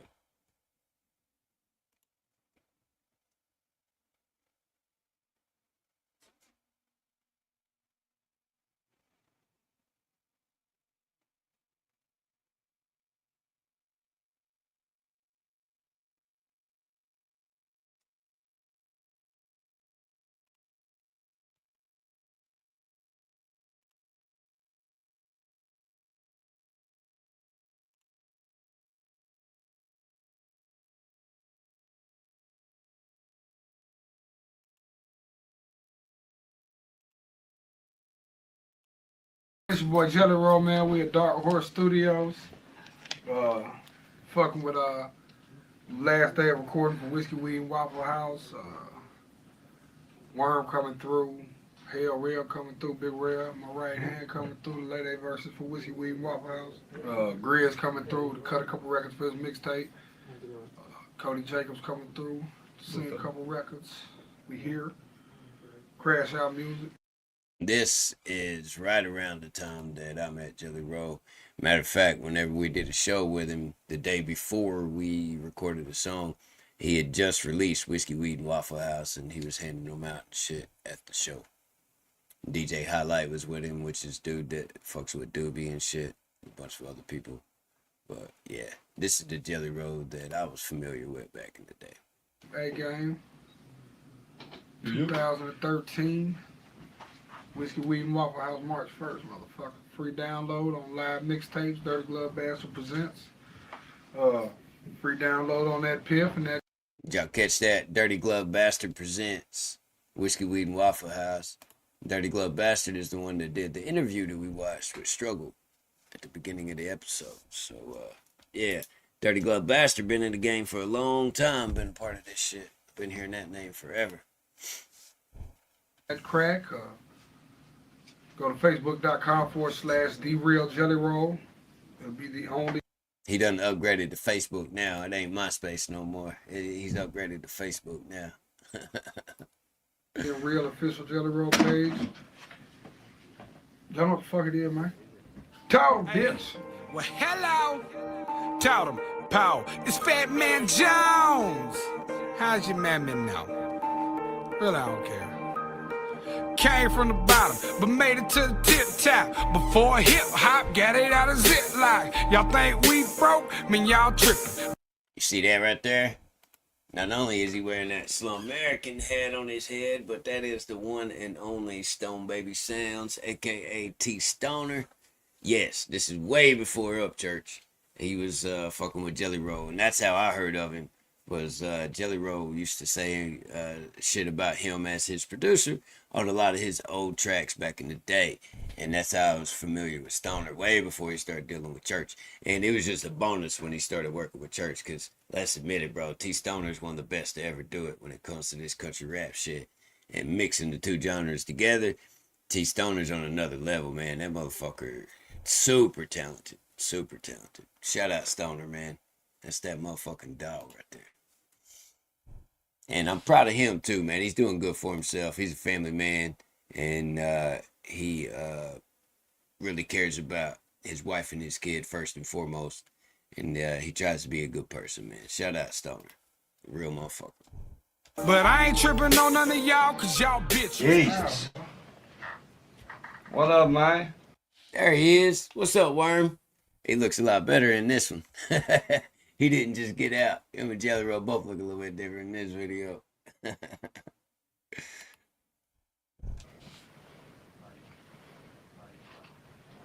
I just went through something in there, man. Real talk. Still getting money every time we pull a car up. Bad bitches still love me like Starbucks. Tripping, they hating. I've been ripping it lately. Man, the shit's getting crazy. Country is biscuits and gravy. Man, forgive me if I ain't see y'all. I was high too. Blowing, catching plays in the McDonald's drive-thru. Then I took a Xanax bar and fell asleep. And then I woke up looking at the police. JellyRoll, so we Waffle House, final day recording. We got Worm that motherfucker. He did 2 records. Rail on his way to do a record. We didn't reach out to nobody outside the immediate team for any features or nothing. No favors. We're in a log cabin out here with the rich people. No favors. I didn't ask for no favors, so don't ask me for no favors. Yeah, what do you want to put? No. Police, he was at the window. I was on the end. Shout out, Just Stoner. me and my kinfolks sitting in the Reno. This is my life, bitch. You don't know Stone a thing Baby about it. Poor white Sounds. trash, but I don't never complain about You it. just left out the booth. I know the microphone melted like I know the microphone smell Your like chin shit. hair gonna have that thing musky or something when you get in there. It smell like a whole beard. I know A this microphone cigar. smell like shit. Smell like a goddamn back end of weed eater.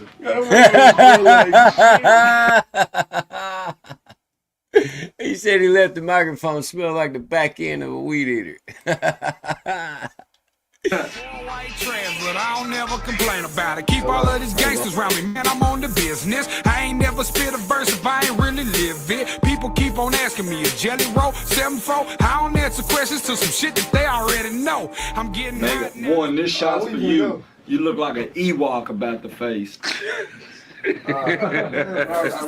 that they already know. I'm getting hot now, this must be how a torch feel. I know some crazy motherfuckers like to snort pills. Me and Kush catching plays down Northfield. Yesterday I ate my first 7-course meal. Yeah, we kept it trapped. This is what I like to call top of the dome. Another dude called him Dusty. It was on the top of the dome. 7-course meal. Yeah, we kept the trap house moving. 2013, this is Crash Out Music. We kept the trap house moving. Let me introduce y'all to Crash Out Music. Worm. Big boy shit, man. Yeah. No, I just thought this man, and he. Like I was trying to say, I got referred here. You feel me? My fiance been recording here. She recorded her one of the albums over here. She told me I should record mine here too. Man called Taylor Swift his fiance. Is that awkward these days whenever you get to see her and meet her in person? Does she know that? She probably wouldn't give a damn. Worm in this bitch, one in this bitch. If Jelly in this bitch, they know it's gonna be a hit. I got Rail in this bitch, Grizz in this bitch. Guarantee one thing, we'll get the check quick. We here. Get me on there. I'd rather wait a minute anyways, because Worm just left out there, so I know the microphone stink.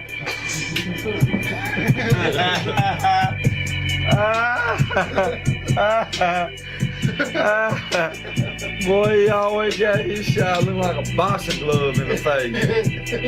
It looks like a boxing glove in the face. Swole his face up. Check quick, Smitty in this bitch, E-Mac in this bitch. Need another mixtape, so I'm back in this bitch. We in this bitch, Bad Seed in this bitch. Even got T Stoner on the mix in this bitch. I'm open for the hook chain for sure. I'm definitely sure. I'm all in.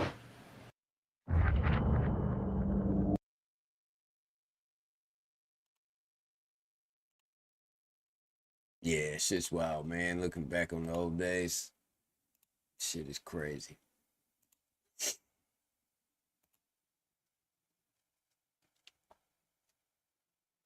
What we got here?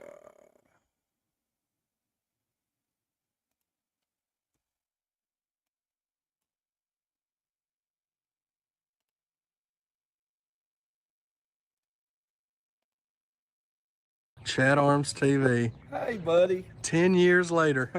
Hey, We're back bud. like Jordan with the 4-5. Watch out, Billy Boy. Talk about looking different. Look at him now. Well, that was right before he passed away, about 4 years ago. But damn, man, look at that shit. That's when he first got out. Worm look a lot different, didn't he? Proud of him though, man. He was doing good. BBG, baby. Belly button gang. What about the difference? Now there was social media in 2015, obviously. What about the difference in the last 6 years? How much more insane is it now? It's crazy. I mean, like I said, man, with this corona, these people, I go to get my driver's license, I walk in, everybody's got something on their face. I'm ready to grab. Last time I walked in somewhere like this, I did a decade in the joint for it. He's talking about people wearing masks during COVID. You're not supposed to walk into somewhere with a bandana tied around your fucking face. So I'm freaked out. Social media, no filter gang. It's hand grenade city, people. Yeah. I'm telling you. Yeah. They do not look like that in real life. I know what some of you old look like. And you look like you talking about the filters? Tree and hit every branch and every leaf. Yeah. Even the little propeller things you got on the ground and spun around like one of them. You do not look like that. You look like a whole pile of dog shit in the face. Stop doing them filters, man. For sure. Cashville till death. United States of America. That's it. I don't care if you're black, white, red, green, purple. We all black when the lights go out. Patient, he's trying to get the fan face. Too, show I'll show you the one. The one. Rub glitter all over it. Like that. Oh, shit. I don't even know none of you people that be doing that. Watch that wasp. You don't get stung by that. That's a Brazilian icon. You don't get stung by that. I'm talking about lumpy good, son. Oh, man. I don't want nothing stinging me. Anyway, we got a trick for you. Goddamn put my shit out there. You're gonna be thinking, ooh, I'm gonna get paid. Cha-ching. I get the $sign in my $2 from Cash App, you piece of shit. Cha-ching. Yeah, my cha-ching. I feel like I'm gonna make it in the fray, man. All these weird ass bulls. One just tried to fly in my mouth. We thought about starting the vlog out with him in the hot tub, but he's got to hang a foot out. Let me let y'all know this just ain't a fucking gimmick, either. This ain't no fucking prop. See that? Yeah. That part. Yeah. OnlyFans coming soon. OnlyFans coming soon. The glitter edition. You'll choke off that. Was that chlorine or whatever that is? That's goddamn. Whew, it was burned the paint off. It's goddamn power pellets. That's power pellets. Power pellets, bull. It is. But you got some chalet out there. Yeah, for sure. It's for rent, $100 a night. $100 a night. Gatlinburg, man. Right here in the yard. Potty tub, the chalet. Gatlinburg, right here in the yard. I get her wet. That part. And I grow Christmas trees. You might want to see a Christmas tree too. Yeah, I see a Christmas tree. Growing his own Christmas tree. Sure do. For sure. Oh. Imagine being able to build anything just by thinking about it. Meet Base 44. JellyRoll bad boy, muscle gang, man. Muscle Belly gang. Button Gang coming soon. Was it Belly Button Gang shirts? Was that Truffle Shuffle 2021? Granny's Donuts. Oh, that wasp is legit. That's a legit wasp. What's up, man? We're back. Hey, buddy. Hey, buddy. I'm back. So. Today ain't no wasps out today. Oh man, they know wasps. No Yeah, you licking and afraid, none of that today. You hit him with that spin move. Best everything. Superhero, borderline. I'm a borderline superhero. Oh man, this is Worm, man. He was always like this. He's always in a good mood like this, cracking jokes and shit. Well, you seem pissed off, you know, he's ready to fight. But most of the time, he act like this, man. He's always cracking jokes in a good mood and shit. But he ain't one to fucking cross. He will fight any fucking body. He'd give it to him. He was wild. So, and it's just straight up after he woke up, I hit him up and said, hey, can you do a trailer? Morning breath, bro. Man, this right here, it's been like 2 homeless people been in there fucking on it. And I got up. They did, bro. Like old milk or something's in there. Thank goodness that that wasp didn't want any of this episode. Man, because I'm telling you, I've been in there practicing, bro. Oh, you hit that Talking about spin move sensei, combo. Man. Man, you got to watch it, bro. That thing goes fast as lightning to watch. It got bigger as a video. Because that's how fast I'm borderline superhero, bro. I'm telling you, man. And that big red fucker, dude, I'm telling you, he's going to put a big old knot on you. Yeah. Like a big ass hot tamale with wings on it. Probably feels like it too, because they like punch you in the face and then drag their butt across your face. 'Cause them fingers come out of butt. That is a hot turd is what that is. That's why it stings like that. That's hot poop. Yeah. Because, I mean, what else comes out of your back end? Shit. Yeah. That is definitely shit. That man just sticks a turd in your face and flies away. And it burns like hell. That is a piece of shit, bro. What a gangster ass thing to do. To get it out. And it leaves a big old eye dye on your face. Come on, man. Subscribe to Worm's YouTube channel, man. Subscribe to it. Support the movement, man. Push us out to death. Chat on fan TV. page, I told y'all it's coming soon. It is. It is. It's gonna be called Glitter Pipes. Glitter all over mine. Glitter pipes only, man. Glitter pipes, baby. There's the picture right there. Cigarette hanging. With a blur spot. With a blur spot. Yeah, man. Subscribe to the channel. Whistle fizzle. You would think this belly button gang. For all you people that are out here saying y'all are going to keep getting money off Worm, Chad Arms TV got hit with a copyright claim from Worm this morning. That's called Operation Spread Your Butt Cheeks. That's what that's called. It's called Give It Back. Is what it's How called. you like him fucking out? And right there with the damn Gucci on his shit, that's Lex Top Dollar. He used to be in a group called Top Dollar with a gentleman that goes by the name of Brabo Gator. And Lex is one hell of a fucking producer, man. He laid a lot of the beats that you heard back in the day from these gentlemen that we've been talking about and watching. And not only that, man, he can sing and rap like a motherfucker too. And he does it old school, man. He uses real keyboards and all that other shit. And he's got the fucking little hard discs and all that. And he does it the old school way like they did 15, 20 years ago when he makes beats. Because it's hard to get that sound through certain programs and shit like that. He does the real thing with the damn keyboards and shit. But yeah, shout out Lex Top Dollar, man. Real motherfucker. Funny as hell. He's a good follow on Instagram, man. And he owns his own business and works his fucking ass off doing like construction shit. He'll drive big heavy equipment like fucking bulldozers and front end loaders and backhoes and shit like that. And motherfucker get out there working, digging ditches and fucking moving earth and shit, bro. Like he's the real deal. He'll get out there and bust his ass and get dirty. And he's successful off of that. He gets money off of music and shit that he's made, you know, beats and stuff like that. But he's really successful off of the business that he started and made into a real legitimate business, man. I'm proud of him for that. So shout out Lex Top Dollar. Funny motherfucker, man. Good dude. Real good dude. Cocksuckers. That's what you get for being a common thief.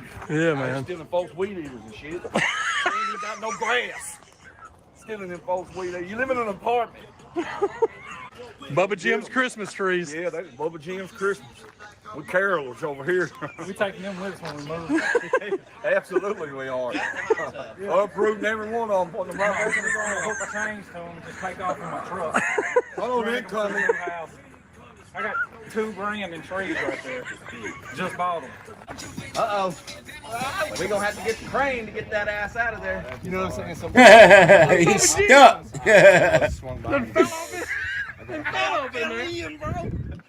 I fell in some big boy. I fell in 100 grand right here. It was a good fall. It was a good fall. And it's easy access, man. Y'all lady can teabag and meat slap me. All mine stuck together. Rubber band. I can't make a fan because they're stuck together, but they're just little stacks. Just little clumps, man. This Sherman clumps. But they're not movie props. Just in case you're wondering, we don't do that. He said we don't do that. Movie props. See, Lex got real money, man. Lex got real money.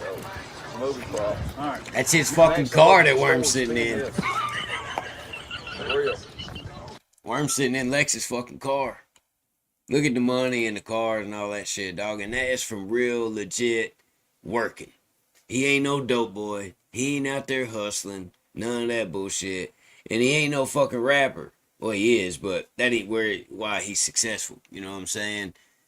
You see certain people out here flexing with certain little things and all that, but they ain't got this. Fucking Lex Top Dollar, man. Can't say enough good things about that dude, but yeah, he's got real money, man. He's a real deal. And he got it the right way. The FBI swooping in on. Well, man, where'd you get that at? I know y'all better hope I don't goddamn get off this thing next week. Just see me in this spinning the block.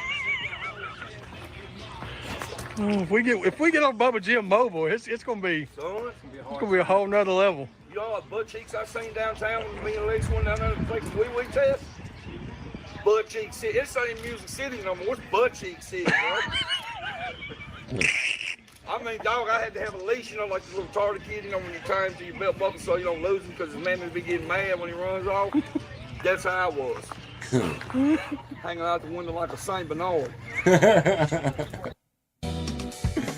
Get taxed. Oh, shit. Word cracks me up. Out the window, wipe it across everybody's back pocket. I did, bro. It was serious business. Hey, it's old 50-50, man. It's old 50-50, Rody. Let me get a 50, Rody. You know what you do with that 50-50, baby. Just suck it till it gets hard. And dog, I don't even want to look at you. I don't want to hear your lip. All I want to hear is... That's it. Is that Teen Wolf on your shirt? Absolutely. That is a classic movie, It's bro. my favorite movie ever, bro. He surged through the city with a whole hairy body. And he was cold as basketball. Yeah, Worm, man. Motherfucker used to crack me up, dude. Funny ass motherfucker, man.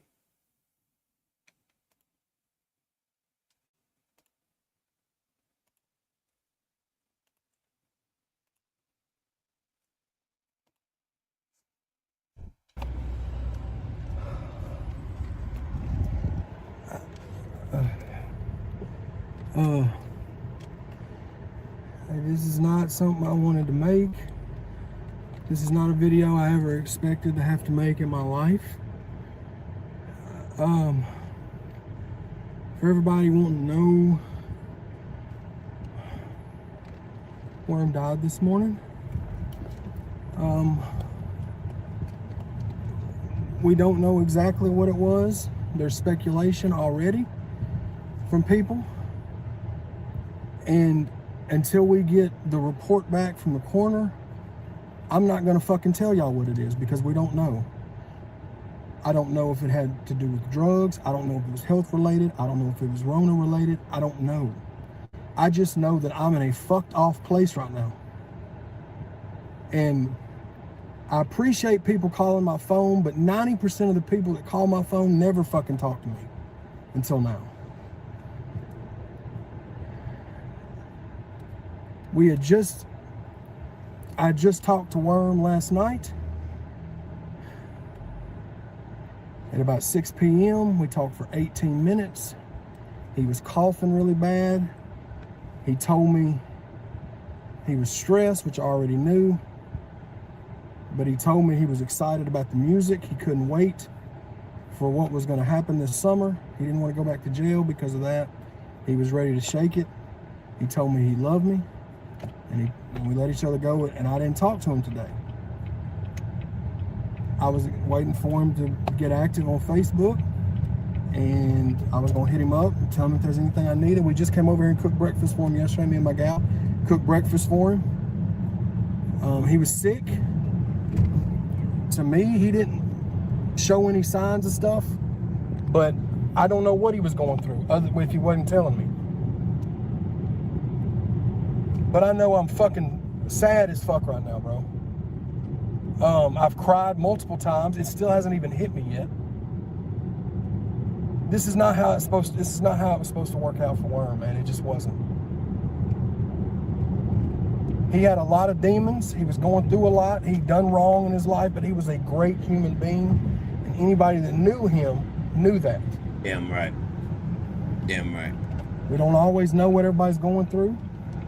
I did everything in my power. Me and Lex both have done everything we can to help him, and we'll be there for him even after the fact.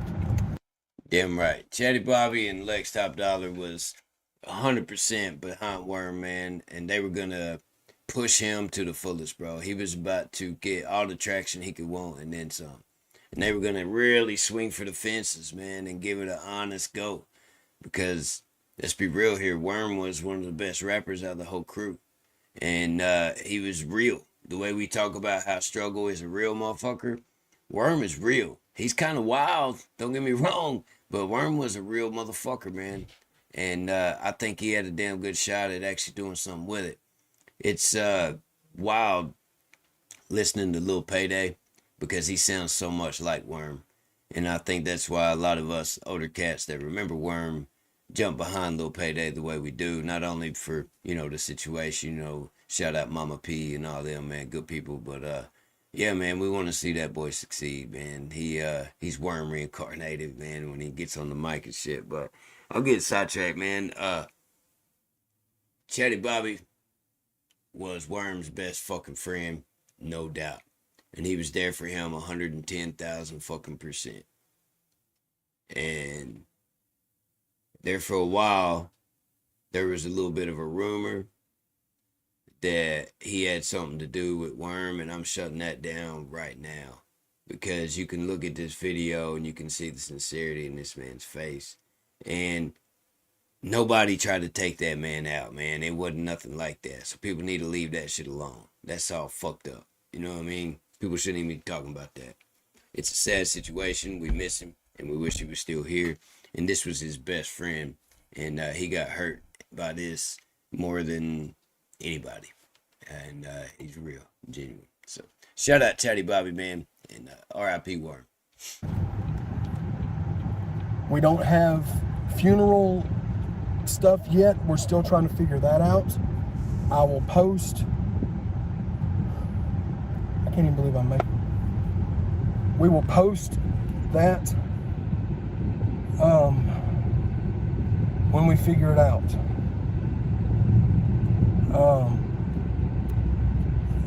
His single is still dropping Friday too. This is fucking saddest shit ever.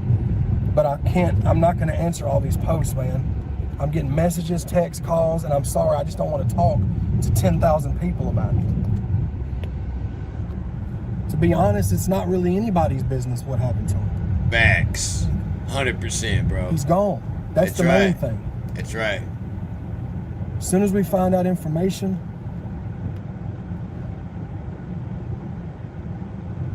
I'll let y'all know. We're still gonna try to get merch. It's just gonna be different merch now. Belly Button Gang. We're gonna keep his name alive. I missed the fuck out of him already. I'm so sad right now. It ain't even all the way hit me. This is not the call I was expecting to get. I love you, Worm, and Bubba, he was so close, bro. We were so close, man. You damn right. We were so close to making things shake, bro. We're gonna keep shaking it. I don't know what else to say. I love you, brother. I don't know what you were going through that you couldn't. I just love you, man. And anybody, I've already had people hit me up about this bullshit. Anybody that's trying to be slick and start some kind of GoFundMe for Worm, if it doesn't come from me or Lex Top Dollar, do not donate to that shit because it's not legit. I've had people hit me up about it already.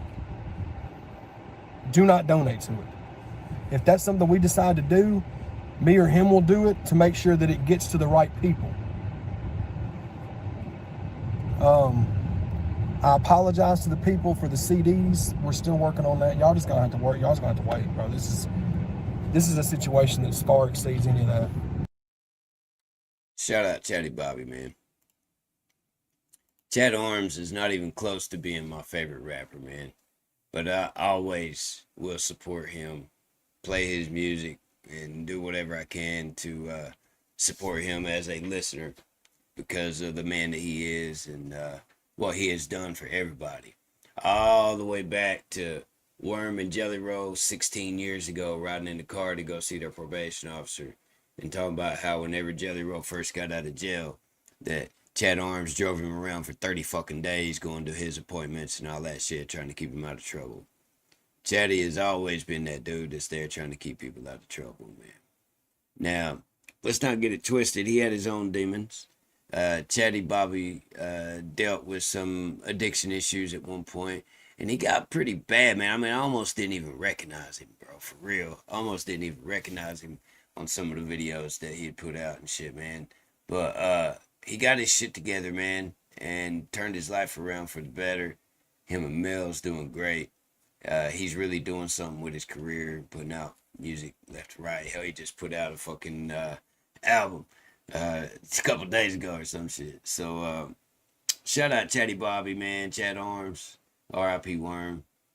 Shout out Struggle Jennings, JellyRoll, all them fucking dudes, man. I think I'm running out of time. I've been going a little longer than I thought. But I could go on all night about this shit, man. I love this shit. I love this shit.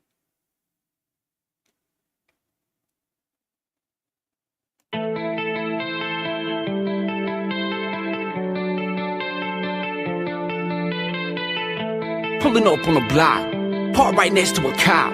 He's looking at the truck with a smile, through the thumbs up, that shit is hot. Shit done changed a lot. Stick and move, gotta roll with the punches. I had a sack of blow in my pocket, in a 6-pack like I've been doing crunches. I ain't about law, I'm an outlaw. Cut the brick up with a blade and check for the southpaw. Yeah, pick up at the hay like a fucking cow call. Hold up. JellyRoll struggling me about to go nuts. Get into the bread like a Subway, so put the cheese on top of the coke. Yeah, spaceship like a zombie. Growling out the back G's, whipping up C10 on that concrete. Bags lifted up, magnificent bass kick like a donkey. My glove box drop, gon' flip it up, wave like a tsunami. That slum life like ball, sip it up back when I was 18. I ate the magical bean. Boy, you was potty training. I was out the body playing. Couple hard drugs to the range of proper. Pay the dope man, don't pay the doctor. Used to be broke like mama, papa. Now my wife's in fur looking like Chewbacca. No college cred, but a credit card when that product spread. No yes man, I bet it, yeah. No Reddit blogs that let it hear. No internet when that trunk pop. No tough talk, I did it, yeah. Left major labels, I'm out of here. No stars left in my stratosphere. I'm a moonwalker. The ending, the sky is falling. My fear is rising, the demons calling. Finally realize that I'm the problem. To break the cycle, belief is calling. I feel like I'm drowning, drunk on the blood of a broken man. Now that the season's turning, thunder is pounding and howling the sound of the winds of change.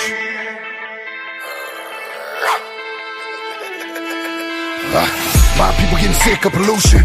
The only cure's a revolution. We stand and send the troops in. We need change, it's a resolution. Came from the gutter with all my brothers. We don't see color, now we die for each other. Ride till the motherfucking wheels fall off. When the wheels fall off, then we get out walking. To the hell you talking? Look, I don't want the violence, no. But I be damned if I sit around here just still in silence. Bullets flying, people dying, news is lying, so the sides dividing. Mama crying cause the sun is riding. Sky's falling and the stars aligning. Change is rising, tides are shifting. The human race has gotta make a difference. Don't take the picture that they paint and give us. Scream too loud and they'll never hear us. They instill the fear to control and steer us. Off the edge, separate and kill us. Divide and conquer, fight till I'm a goner. I'ma die standing on my feet with honor. The world is ending, the sky is falling. My fear is rising, the demons calling. Finally realize that I'm the problem. To break the cycle, belief is calling.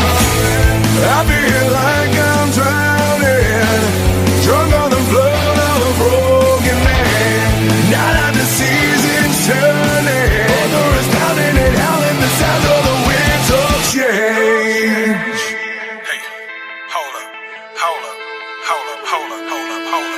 Who is Cause he is the fat motherfucker to be spitting that wrist from Tennessee. So confident I could run blindfolded through the woods and I still wouldn't hit a tree. That shit is low, we heard your flow. Bitch, we all know that you copying us. Cause we be making more moves in the U-Haul and making more stops in the bus. They hating on me, fuck them.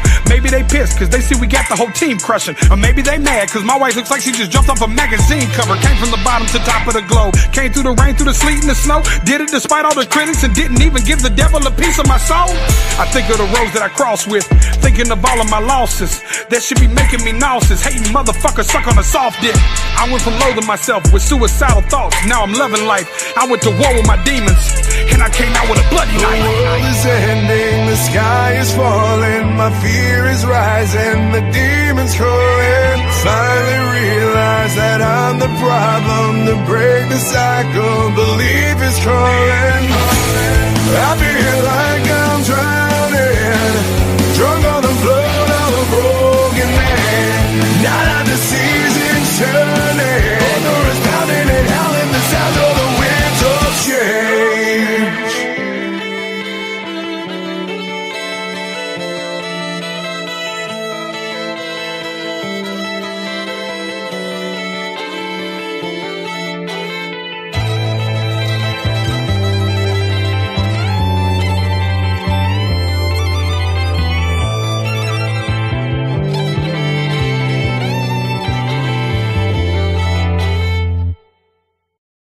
Hell yeah.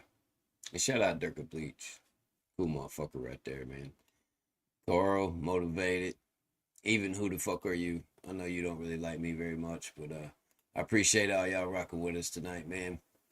On an episode like this, it's only right that I leave us out with some Yellow Wolf and Struggle. After the song, the stream will end, man. Y'all have a good night. I appreciate y'all rocking with me, bro.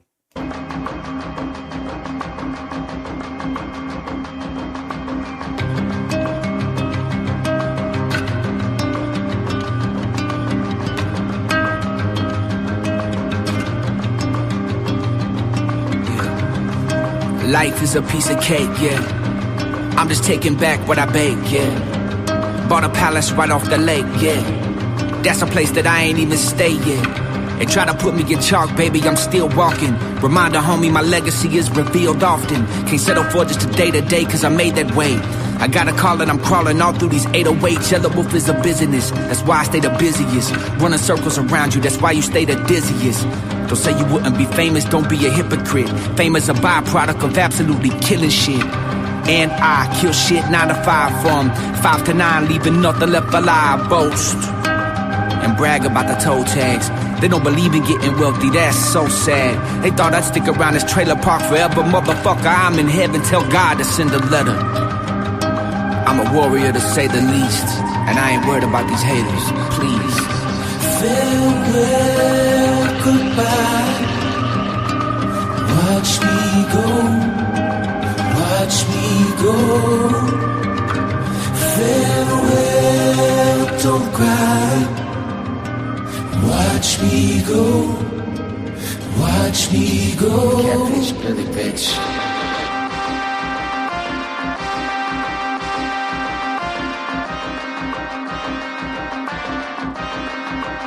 My daddy told me never tattle, nah, never run from a battle.